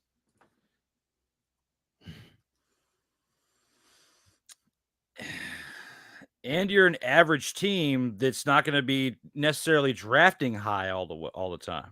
You're average now, right? Because like when they had the pick, they haven't had a first overall pick since they got him in 2016. Exactly. They mortgage that much of the future, and so for me, yeah, I think the Rams might have a little bit of buyer's remorse, but they could say, well, we still got the ring for 2021. Okay, yeah, you got the ring. You barely have many players on that team that was on that squad to get that ring. That's problematic. That's problematic. I agree wholeheartedly with that. I mean, looking at this here and now, they've definitely got to, keep some things in mind with all that. And that's why I just said, like, if they really want to show how much they appreciate that trade for Jared Goff and Matt Stafford, they need to just go ahead and just give him Hendon Hooker. They just need to go ahead and do it.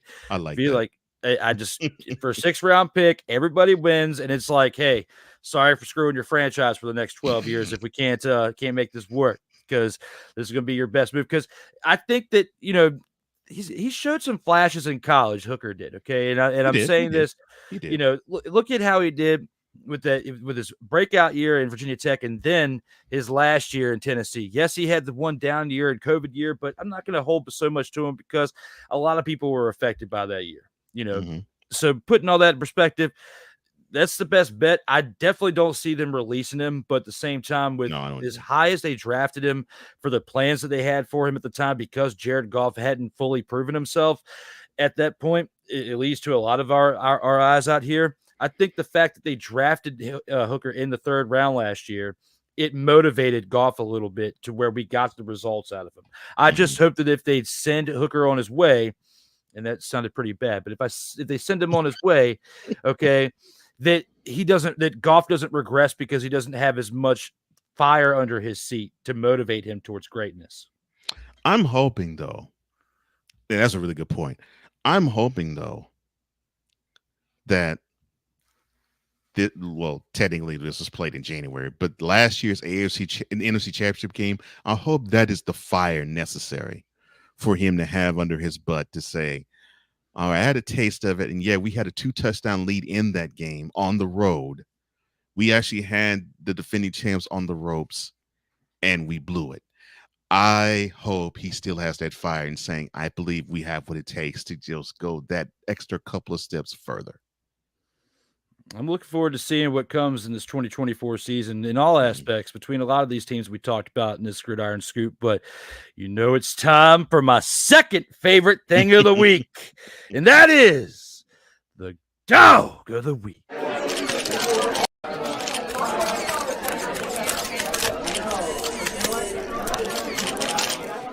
Boop, boop, boop.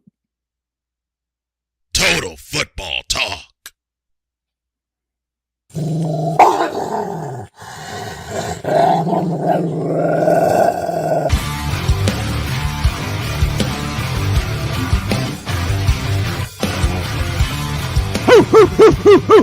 Where's my dogs at?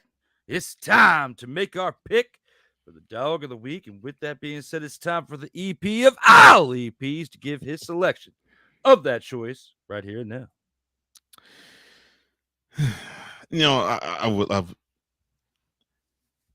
I can go the route of Cody Fajardo because the dude is balling. I like what he did. I also liked in the losing effort what McLeod Bethel Thompson did. I definitely dig what Vernon Adams Jr. did. But I'm not going to go there. I am actually going to go with AJ Alouette. And the reason why is because I think he's going to have to be the key for the Rough Riders to continue to play the way that they're playing. And he's had a great start thus far. And I know you're saying, well, wait a minute, Cole. Only 20 carries and 98 yards and a touchdown. That's not a lot. No. You see, the offensive lineman in me is speaking here on this one. When you have that bell cow, when you have that guy that can tote the rock, and when you can rely on him to give you those tough yards when you need him to get those tough yards the most, and when you can rely on him to pace the game, good things happen. They have that with him, and everybody else responds. And hopefully the backup QB will respond too, because I'm loving what I'm seeing with this team. And you can give it to the defense too, but I'm focusing on AJ Alouette because I think your Rough Riders, Mr. Willingham, are benefiting tremendously from him. Absolutely. That was a solid pick there. So AJ Alouette, you like him. I'd say with his production, on the ground, I would have to say that's a very, very solid choice. And for my pick, I'm going to stick with someone who has definitely been playing very well over the course of these first 3 games. As much as I want to give it to Cody Fajardo, because he did have a great game, and especially the past 2 weeks, he had combined touchdowns between in the air and on the ground 2 weeks in a row. And this week putting up 4 touchdowns. I wanted to give it to him. However, I'm going to go with another quarterback, one that, I was mistaken as I thought Fajardo was at the top of the charts. There's actually another quarterback who's at the top of the charts. And for this reason alone and what he's doing for the BC Lions, Cole, Vernon Adams Jr., he has been tearing it up these first 3 games. I have to give credit to him. And in this past week, 398 passing yards, 2 touchdowns, along with 5 carries for 24 yards on the ground. But for the season, in 3 games has 1,038 passing yards in the air through 3 weeks. He could potentially throw for 6,000 passing yards if he stays at this pace that he's on right now, playing in 18 games. It's a lot of passing yards. And, I had to go to Ryan McCarthy and tip the cap to him to say, has anybody ever thrown for 6,000 passing yards in a season?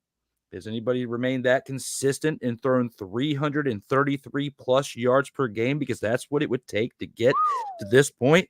What, like 33, 335, 336, somewhere in there, like maybe a little bit more, give or take a few, but to be at 1,038 passing yards through 3 weeks. That's impressive.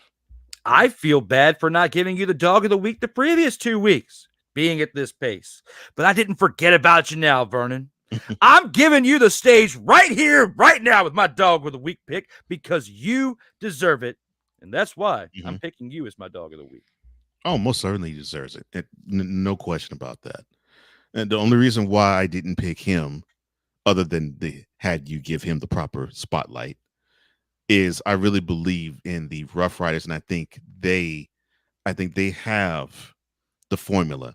And I think if they stick with the formula, I really believe they will really love what they're going to get as a result. However, Vernon Adams Jr. is tearing it down. There's no question about that. He's tearing it down. Hey, at quarterback play right now, he is him. Like very, very much. And before we go on to our last commercial break, want to give a shout out to Sick Dicky for tuning in, saying good morning, good afternoon, good evening, and good night. Also says, what's good, everybody? My bad for being late. You're here. That's all that matters, brother. Absolutely. Giving love to both Comey Media and Sartoba Media on both of those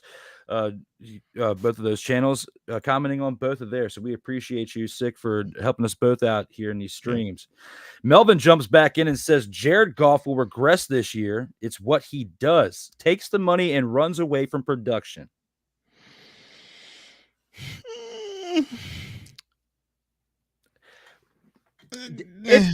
I mean, look at it, kind of when the Rams gave him the contract. I'm looking at that. Yeah. But wait a minute. He got broken off the bag before he took the Super Bowl? Is that right? I think he got the bag after he took him to the Super Bowl, and then he had a really bad year, and then that's what led to trading for Matthew Stafford. Because of his age and everything, it was a decent contract for the Lions at the time, considering how more expensive the contracts have gotten since that moment. Right. So it kind of worked out for the Lions. But, I mean, it definitely worked out for the Lions. But in the moment, we were questioning it. Yeah. Yeah, it worked out for them definitely in terms of the age and the contract itself. Yeah. But I think we're seeing a different Jared Goff, though. But, Melvin, your point is valid. But I think we're seeing a different Jared Goff. I mean, the dude is more mature now. And so that last deal had to be, 5 years ago, 6 years ago? So, yeah, we're dealing with a different, more mature guy. And the guy that at least I've witnessed in Detroit is not the same one that we saw out Los Angeles, where I think he felt as though he didn't really have a voice all the way. Whereas you got Dan Campbell, who's basically saying, look, this is your team. Run it, lead it. Please do, because if you don't, this team is going to go down a crapper. But if you do, we can go far. And you have my support to run it the way you see fit. And I think he has taken the reins and he's done well. It's a lot better than taking the money and running, for what Melvin said. Now, I got a question for you, Melvin. Let us know out here in the comments. Are you sure your last name is Turismo, or is it McFly? Are you the son of Marty McFly? Are you Melvin McFly? Did you blast here from the past or from something and get confused about Jared Goff's play? Because he is definitely playing a lot different now than he was when he got the previous bag. So get up with Doc Brown, get back in the DeLorean, and you and Marty blast to another part in past or future to catch up with us right here and now. Cole is feeling it. Right here, right now. Subscribe now. Never miss out on new content if you're watching on Comey Media or Sartoba Media right now. Help us out with a like, share, and subscribe. Let's get that algorithm up a little bit better, just like it's doing better right here, right now, as we go to our last commercial break. We'll see you here on the other side, and we got some other big things in store to talk about. See you here in about 2 minutes. Coming up next, the featured attractions. This is Total Football Talk. Comey Media Incorporated. Creating content magic in the real world. In a world where chronicles of the past are brought to the streams, Whether the content is relatable or completely beyond your realm of life, there is no shadow of a doubt that this show is absolutely full of shenanigans. Get ready for D Willy in the evening, this Sunday at 10:05 p.m. Eastern. exclusively on Sartoba Media, where the struggle is real to be awesome.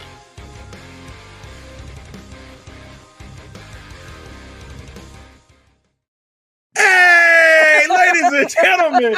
Hey, look. Hey, stop playing games. Y'all already know. Go ahead and toss him some Willie Bucks. Ain't nobody playing around. Hey, $ D Willy 87. Go ahead and hit him up on the Cash App and go ahead and give him some Willie Bucks. Look at Drew looking stoic, ladies and gentlemen. Stoic on that $10 bill. So go ahead, slide my man over some Willie Bucks, and we good. That's all I'm saying. We good. Some Willie Bucks. Sartoba Media, where the struggle is real to be awesome. Oh, yes. The tradition, the pageantry, the spectacle, the history, the slut. Wait. I gotta rep my brother's stuff right. All my DMV soldiers, stand up! And welcome to the Commander's Gridiron Report. You want your commanders to be repped right? Well, D Willy is your man. Commander's Gridiron Report. Every Tuesday at 11:05 a.m. Eastern, 10:05 a.m. Central on the Sartoba Media YouTube channel. Music by J. Cool. Where my soldiers, right side, commanders. Where my soldiers, left side,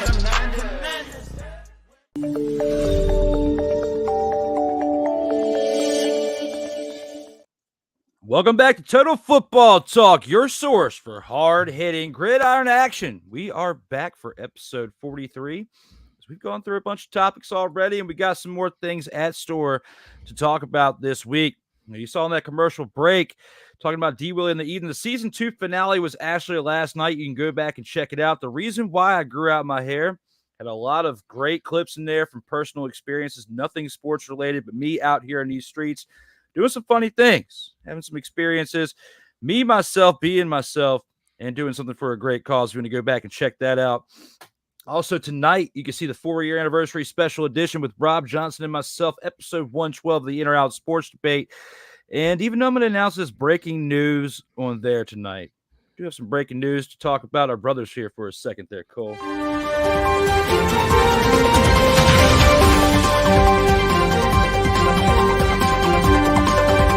Oh, yeah, you know it's time for breaking news. And that is no credentials required, guys. Dustin Henry and Ryan McCarthy will be on the In or Out Sports Debate next week, episode 113.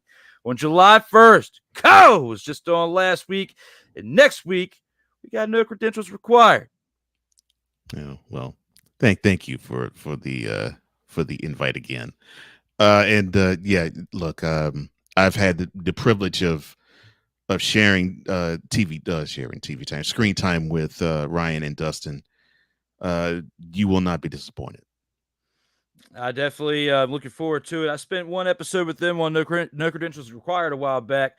And, definitely looking forward to having them on the show next week. It's definitely a blast having everybody that have been on that show throughout. Dustin will be the 41st person to be on that show. So definitely looking forward to that, adding more people to the list next week, but also working with other great people out here in these streams. But also, you saw the commercials, and we've gone through all of our commercial breaks. Make sure you guys go back and see this morning's edition of The Morning Shift with Cole and on BS3 Network. You can check it out, every single day, Monday through Friday on his YouTube channel. You saw the commercial earlier, but go back and check that out.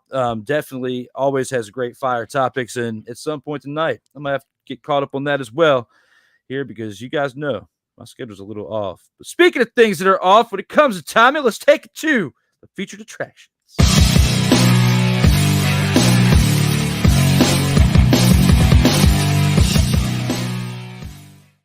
The featured attractions, Cole, let's take it back to the NFL for a second, but outside of it, Travis Kelce makes an on-stage appearance during Taylor Swift's London show. Is he having a little bit too much fun out here in these streets? Yeah, but I love it. I'm glad he's having too much fun. Look, to the victor go the spoils. Remind me, how's his last 2 years ended? Yeah, he does have Super Bowl victories.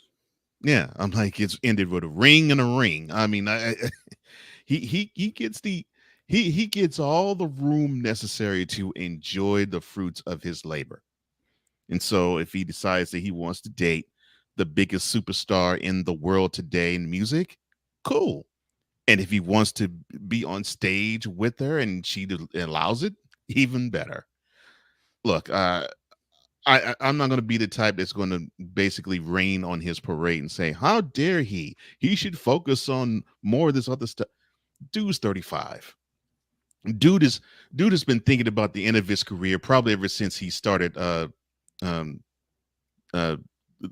Lord, the podcast with his brother Jason. I want to say it's New Heights. Ever since then, he's had an eye toward retirement. And so, of course, the older he gets, the more toward retirement he's looking. So, not saying that he's going to probably want to be a performer per se, but let him have fun.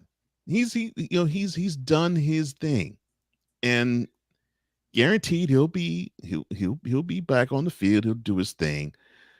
No, he should be enjoying himself, and I'm happy he's enjoying himself.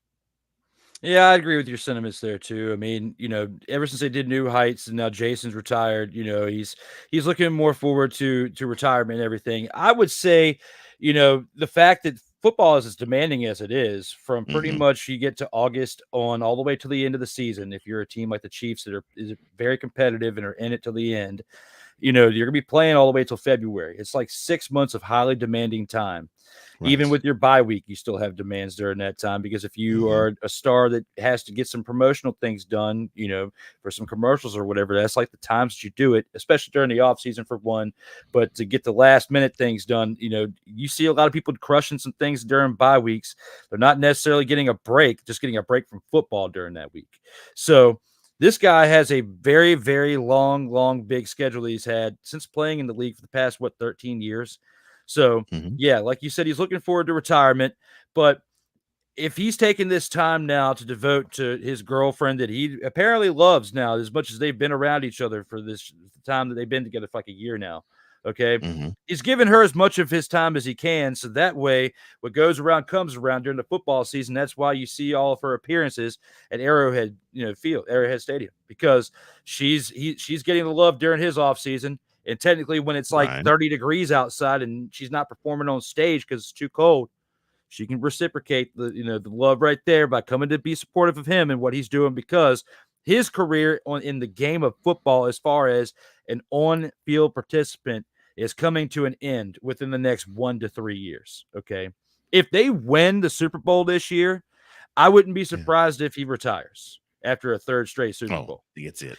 If they don't win the Super Bowl this year, I still wouldn't be surprised if he retires, because he technically only has to play through the 2025 season in order to match the amount of years his brother was in the league, because Jason was only in the league 2 more years than him. So if he plays this year and next year, he matches the number. If he's concerned about being in the league as long as his brother has. If not, if they win a third straight Super Bowl, if they don't, and he decides to retire after this year, I wouldn't be surprised. But at least the man is making the best of his downtime and doing things that he really, truly cares about. Hey, who's giving them the business?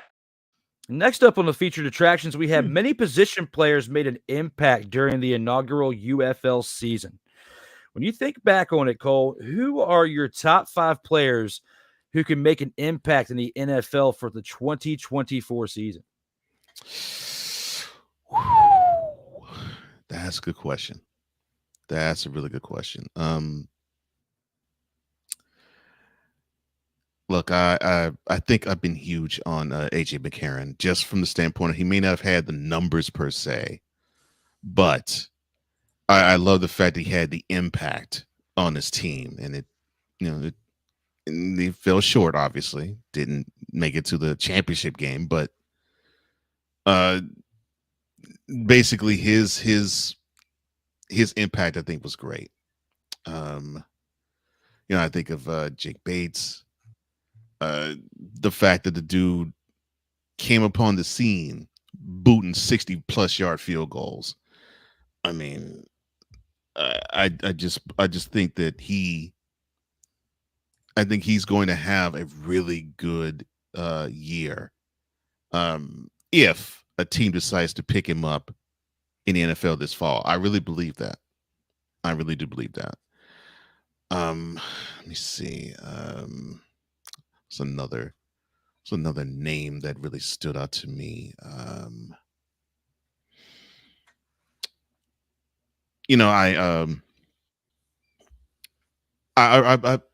it's rare that I feel for anything Dallas or anything in the Dallas area, but I actually like the Renegades. And for me, I think Vic Beasley was a standout guy. If I don't want to have it all offense, I think he's probably going to get a look very soon, if not now, to be on a team. I really believe that. I really believe that.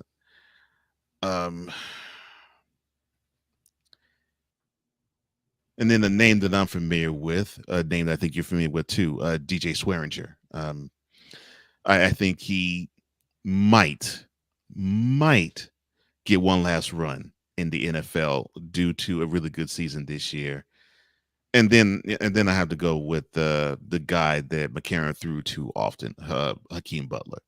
I think he proved that he could be like a mega. Yeah, I think he could be like a Megatron only in this generation, and the sky's the limit for him. He doesn't have to just limit it to just the UFL. NFL teams are going to be wanting him because of his size and because of his speed with that size, and he showed that he can get that. So he can get that pigskin. So those are my 5. A great top 5. And I would have to say there's some players on my list that are similar to yours. We'll go ahead and start with the league MVP, Hakeem Butler. In the first inaugural year of the UFL, he was the league MVP. So got to give a shout to him for what he did for the Battlehawks. They would not have been as great, and AJ McCarron would not have looked as great without Hakeem Butler. Let's just put that right there on the line. I mean, in 2023, he did pretty great with 51 passes for 599 yards. But he had the UFL best the following year, this past year. Less receptions, 45. So 6 less receptions, but put up 652 yards and 5 touchdowns, which is why he got the UFL League MVP this past year. I would say second on my list would be Adrian Martinez, the quarterback of the Birmingham Stallions. That would be, starting with the league MVP with this, exactly isn't a bold decision. Nevertheless, it's a proper one because, yes, he was the league MVP, and you had the offensive player of the year was Hakeem Butler. My apologies. So I had that backwards. So Hakeem Butler was the offensive player of the year. Adrian Martinez was the league MVP and the MVP of the UFL title game, even though he had lackluster numbers. But I digress. He still did well enough throughout the year to have that league MVP, and that's why I feel like he deserves a chance at quarterback in the NFL. I mean, when you look at what he did, he threw for 1,749 yards in 10 games because they only have a 10-game season, with an averaging a league high of 7.6 yards per attempt. He also threw for 15 touchdowns and only 3 interceptions during that 10-game season. And again, he earned the MVP honors in the championship game too. Martinez is only 24 years old, with that being said. So he has a very, very bright future. If he's putting up numbers like this, isn't a quitter, it can come from the UFL into the NFL. I feel like Adrian Martinez could have a bigger impact than Jake Bates as the kicker who just recently got signed for the Detroit Lions. And I've been high on. Yeah, that's good. Yeah, that's good. Yeah, which that's the Lions, a strong pick right there. Thank you. I mean, the Lions needed to solidify that position with kicker over there because that's what they had issues with last year, and they did. Even though we'll talk about that more. I think I'm going to save that for a topic for next week. But Jake Bates, definitely a good pick there. So we got Adrian Martinez and Hakeem Butler as my 2 picks so far. The edge rusher, Breland Speaks, coming from the Birmingham Stallions as well. He was the UFL's offensive player. You know, when you look at this, he was the UFL's defensive player of the year. So we've gone from league MVP to offensive player of the year in Butler to now the defensive player of the year in Breland Speaks. He notched up 24 tackles in all 16 games as a rookie with the Kansas City Chiefs, but then injuries kind of knocked him out of the league, and now he's in the UFL for this past season. You know, out of all of what he did last year, he had 13 tackles for a loss in 10 games, 9.5 sacks. So 9.5 sacks in 10 games to average almost a sack per game. It's pretty impressive in a 10-game season. So to give that to him, that's my pick for that. I would say sticking with defense, I'm going to go with Carlos Davis, a defensive tackle who is also with the Birmingham Stallions. Looking at what he did this year, he tackled 23 stops with 7 sacks in the UFL season. You know, that's why I got him on my 4th pick for this list. And we've already got Jake Bates, who's been selected by the Lions. So I went with another kicker, one that I feel like we need to put some praise on to give him the opportunity to be looked at. And that's Andre Smythe, the kicker from the St. Louis Battlehawks. Another reason why with Hakeem Butler and with AJ McCarron helped get that team over the hump to where they got a little bit further this year than they did last year, but they didn't quite get far enough. And that was because injuries and stuff, they were banged up a little bit towards the end of the year. So for that, I give it to their kicker. You know, he was the second best UFL kicker in the league. And, you know, looking back at what he did, he was 19 of 21 in field goal attempts during the regular season and included a 61-yarder, which the only other person to have kicks over 60 yards was Jake Bates. So if you're going to take a kicker that can consistently kick 60 yards, you might as well take somebody else who was pretty consistent during that year and still has a 60-plus yard field goal in the 2024 UFL season. That's Andre Smythe. And that rounds out my top 5 players that I feel like can make an impact in the NFL. Great list, man. Great list. Great list. And Adrian Martinez. How did I forget about him? Yeah. But there's a lot of good players, though. There's a lot of good players. And yes, I realize that Adrian McCarron is basically on the tail end of his career. Doesn't mean that he probably won't be picked up by somebody to hold a clipboard. I mean, yeah, because the Bengals still picked him back up last year. He was still a 3rd string on the Bengals, which he's been consistently on that staff for a while. So, you know, AJ McCarron definitely is somebody you could pick up as a good, solid backup quarterback. No Cool question. McCain's in the house. It says, my brothers. Cool McCain is here. What's up, Cool? And it looks like Ryan confirmed there were 3 quarterbacks who have passed for 6,000 yards. And the answer for that question, yes. Nice. So that's a lot of yards to throw in an 18-game season. And if the NFL adopts it, we could see a 6,000-yard passer at some point when we've seen 5,000-yard passers before. He says 3 have passed for over 6,000 yards in the CFL. Doug Flutie did it twice. Kent Austin did it once. And David Archer did it once. Now, I was going to say as a joke, Doug Flutie, and it sure enough happened to be him. And that's something. And twice. 12,000 yards thrown between 2 seasons. That's insane. When people can't even throw for 12,000 yards in 3 seasons combined. 3 seasons. Wow. That's absolutely wild. But looking at that, we still got one more thing here on the featured track. Who's giving them the business? Ed Policy named Packers' next chairman, president, and CEO to take over for Mark Murphy in 2025.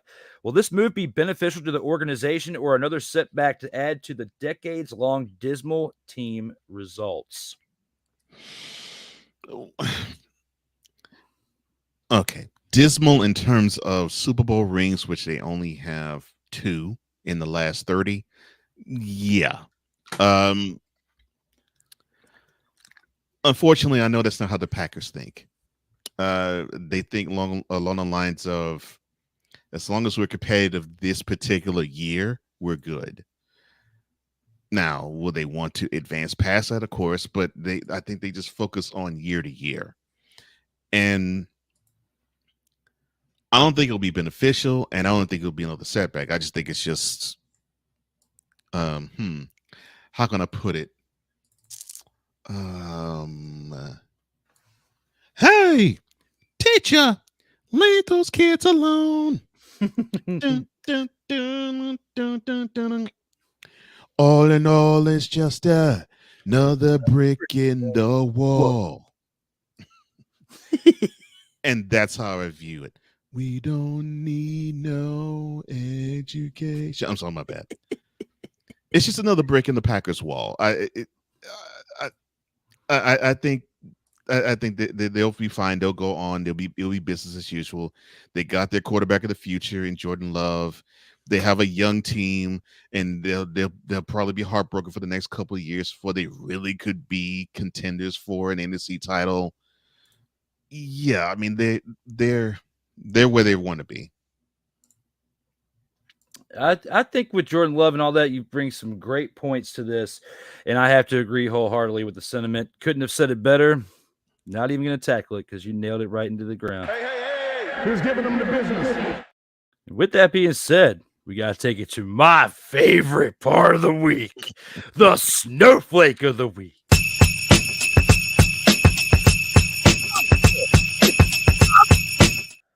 Snowflake of the Week award.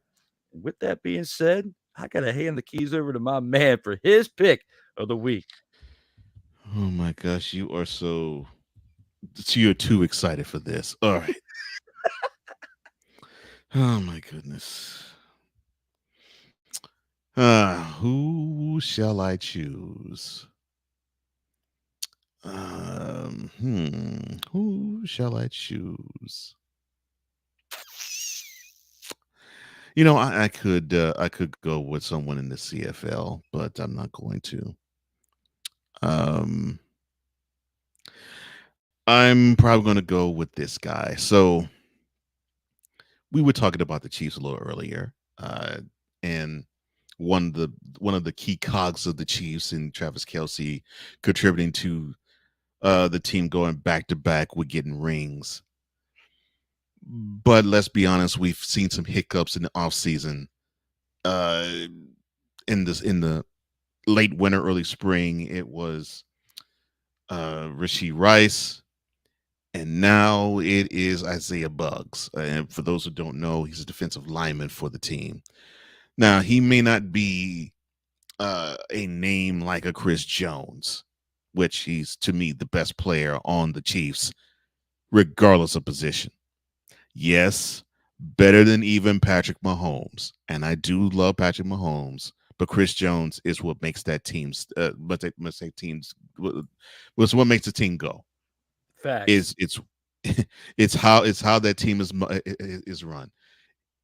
He's not impactful like that. However, a guy like Chris Jones needs to have 10 more on his side that can hold him down. This is one less guy who can hold him down. And you can't have things such as domestic violence, burglary charges on you earlier this month.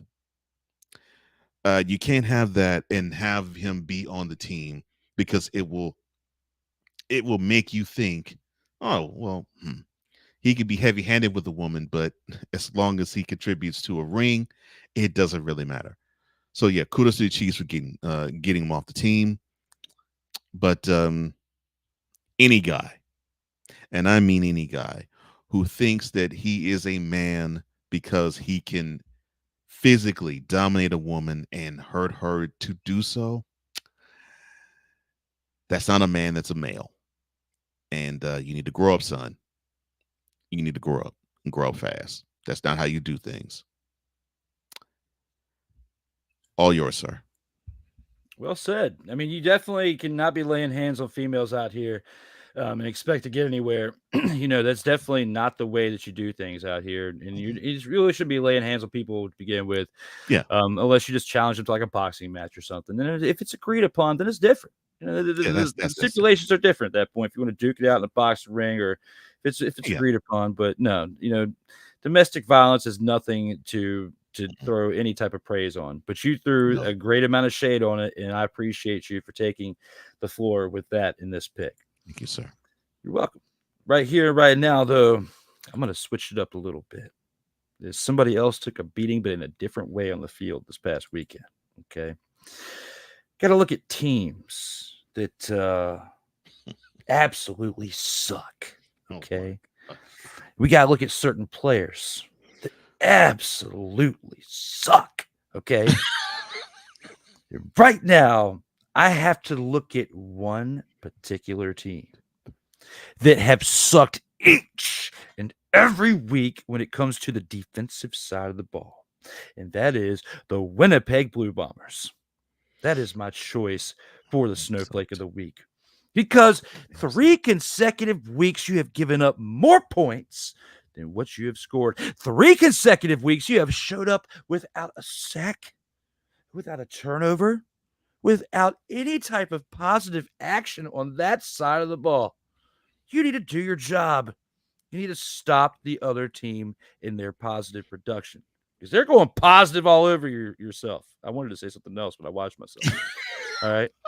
I think you know where I was going with it. I think I'm getting pretty good at catching myself now. I've come up with creative words like mother, father, and stuff like that so we can still keep this thing going with my takes and getting animated.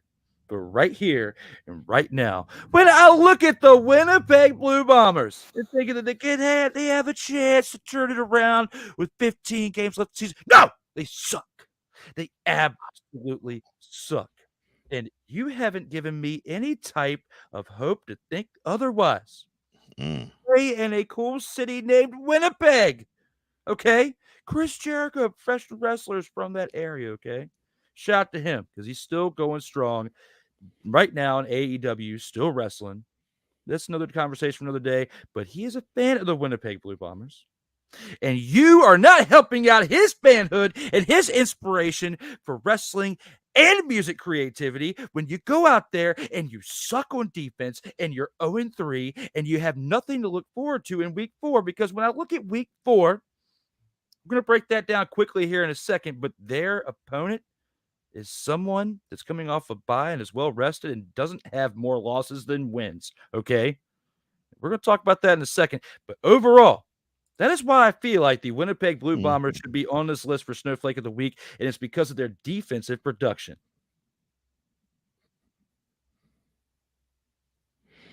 I can't fault you for that.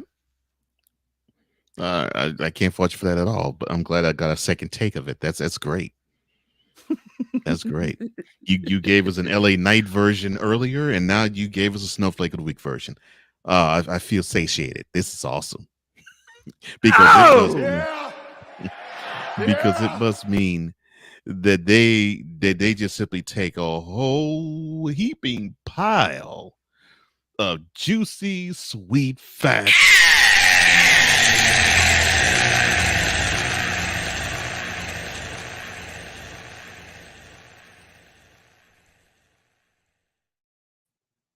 I love that so much every time that plays. That transition melts my heart as much as it does when we have to take it to the 2-minute drill.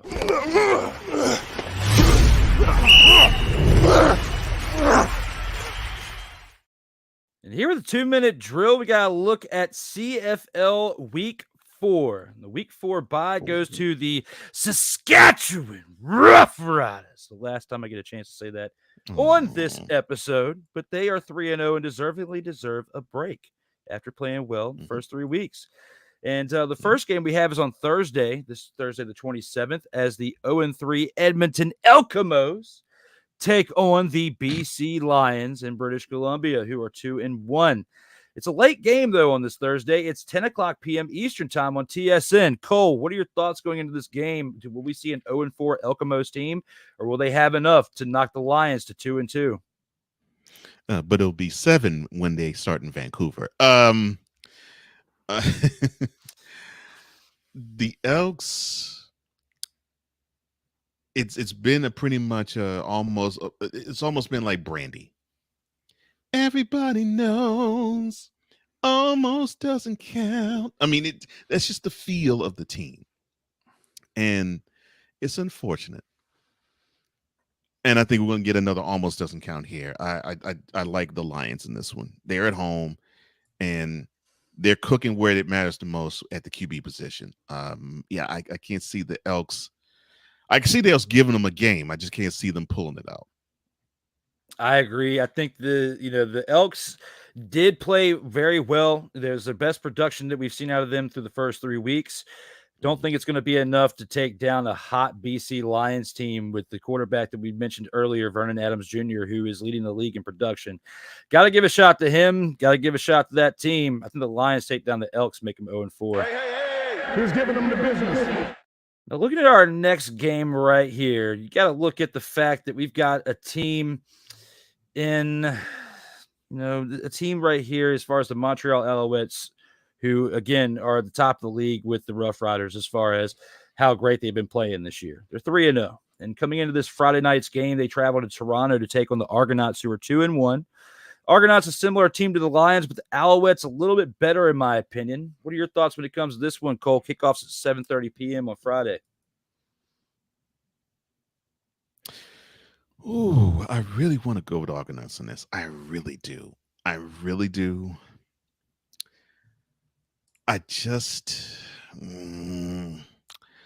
just not sure about them as a whole. I don't know if they could defensively slow down the Alouettes enough. And yes, I know it's in Toronto, but I just don't think they have enough horses to slow Alouettes down. So I think Montreal will be 4-0 after that game on Friday night, but it will be a tussle. I like your pick. However, I'm going to disagree on this one and I think that the Argonauts have a chance to hold the Alouettes and kind of somewhat in an early part of the year humble them enough to make them realize what they do need to work on to keep them a relevant team throughout the remainder of this season and potentially run it back with a championship. It's been a while, or at least take it to the championship game and get a victory. I think the Alouettes will lose, but it's going to help them build a greater team throughout the rest of this year. I like your pick, though, and won't be surprised if it goes your way either. Who's giving them the business? Our next game that we have up here is a Saturday game, 7:00 p.m. Eastern time on TSN. A team that I just went hard on for my Snowflake of the Week. They get a chance to prove me wrong with their defensive play as the 0-3 Winnipeg Blue Bombers travel to Calgary to take on the 1-1 Stampeders. Do you think the Blue Bombers continue their straight streak of dismal play, or do you think the Calgary Stampeders come off the bye week and get the L? I really believe that this will be the time we will see the Blue Bombers actually get off the schneid and get a W. I really don't feel that the Calgary Stampeders will have a shot. I really don't believe that's going to happen. I'm going to pick the Blue Bombers. We gotta pause that.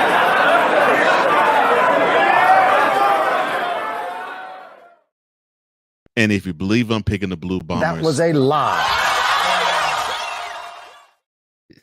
Stampeders should have this game, and it shouldn't even be close. I wholeheartedly agree with everything you did, from the transition to everything. For a second, you had me thinking you were going to go one way, which is why I sat up in my seat. I levitated off of my chair for a second because I was like, where is this going? But you took it to a great point. I agree with you wholeheartedly. Blue Bombers get their 4th consecutive L. Who's giving them the business? Our last game of the week. Talk about a team I dubbed with a new nickname earlier. That's the Hamilton Tiger Kitties, who are 0-3, traveling to Ottawa to take on the Redblacks, who are 1-1. This Sunday at 7:00 p.m. Eastern time on TSN. Think the Tiger Cats fall to 0-4 like the Blue Bombers, or do they have a chance to knock off the Redblacks to make them fall to 1-2?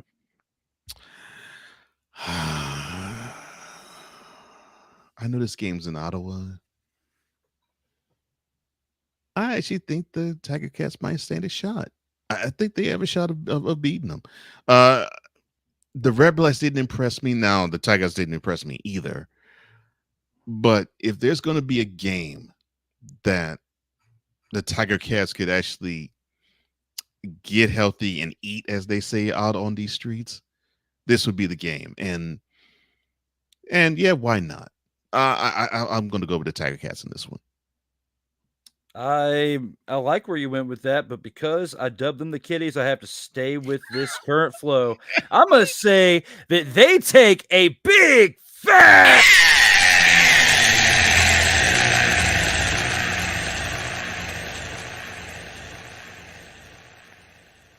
and finish 4 weeks as 0-4 team. Hey, who's giving them the business? With that said, let's go ahead and take this unit on into the post game. As long as it's one. That's great. I love it. Everything we talked about on this show, Cole, what are your final thoughts heading home with this episode? All right, so we now have witnessed the first season ever of the UFL. Of course, it came to its end last Sunday on Father's Day. And for a league, I'll say this, for a league that is in, I guess you could say, a competitive market, because, or I should say a competitive market from the standpoint of there's a big daddy that just rules, which is the NFL. They did well. I'm sure that they probably lost money, and I'm not saying that to be poo-pooing on them. It's just that the XFL last year lost a good chunk of money, and I'm sure the USFL did too. And I think the UFL lost a bit too, but I think they may not have lost as much. So that's progress. I'm loving the fact that the UFL is taking the tact of, we actually would not be afraid to embrace being the minor leagues of the NFL. And if they're going to survive, that is the road they need to take. And I'm glad that they aren't closing their thoughts out of that process. I'm glad they're not saying, well, this is professional football and we can compete with the NFL, but only we play in the spring instead of the fall. No, this is the route you need to take. If you're going to survive for a long time, this is how you got to do it. And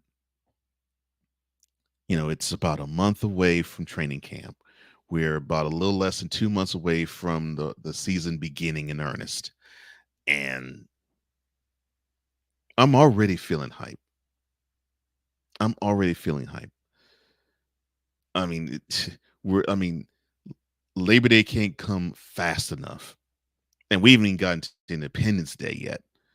2 months and some change, and we will be in the regular season in the NFL. And to me, sports-wise, it is the most exciting time of the year. Feeling that anticipation is great. And hearing a lot of talk about many teams doing well and many teams drafting well and many teams looking good in training camp or looking horrible in OTAs. Many prospects looking horrible in OTAs and many prospects looking good in OTAs, and many who have looked good in going from year 1 to year 2. I'm loving hearing that. But of course, it just does not replace having the action on the field. And yeah, I'm looking forward to the Ravens Chiefs. That's the first game of the year.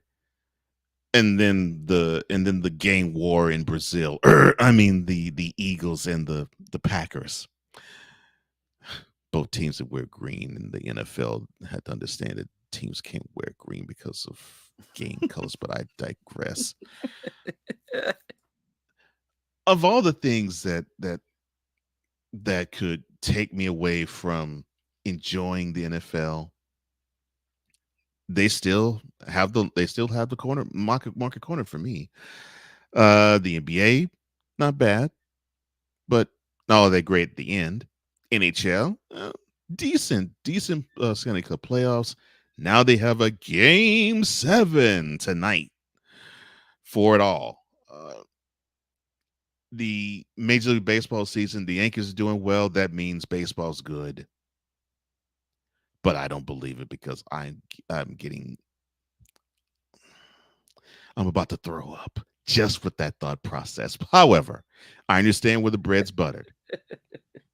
If the Yankees do well, then that means the MLB is doing well. When the Yankees suck, that means the MLB sucks, no matter which of the other 29 teams play.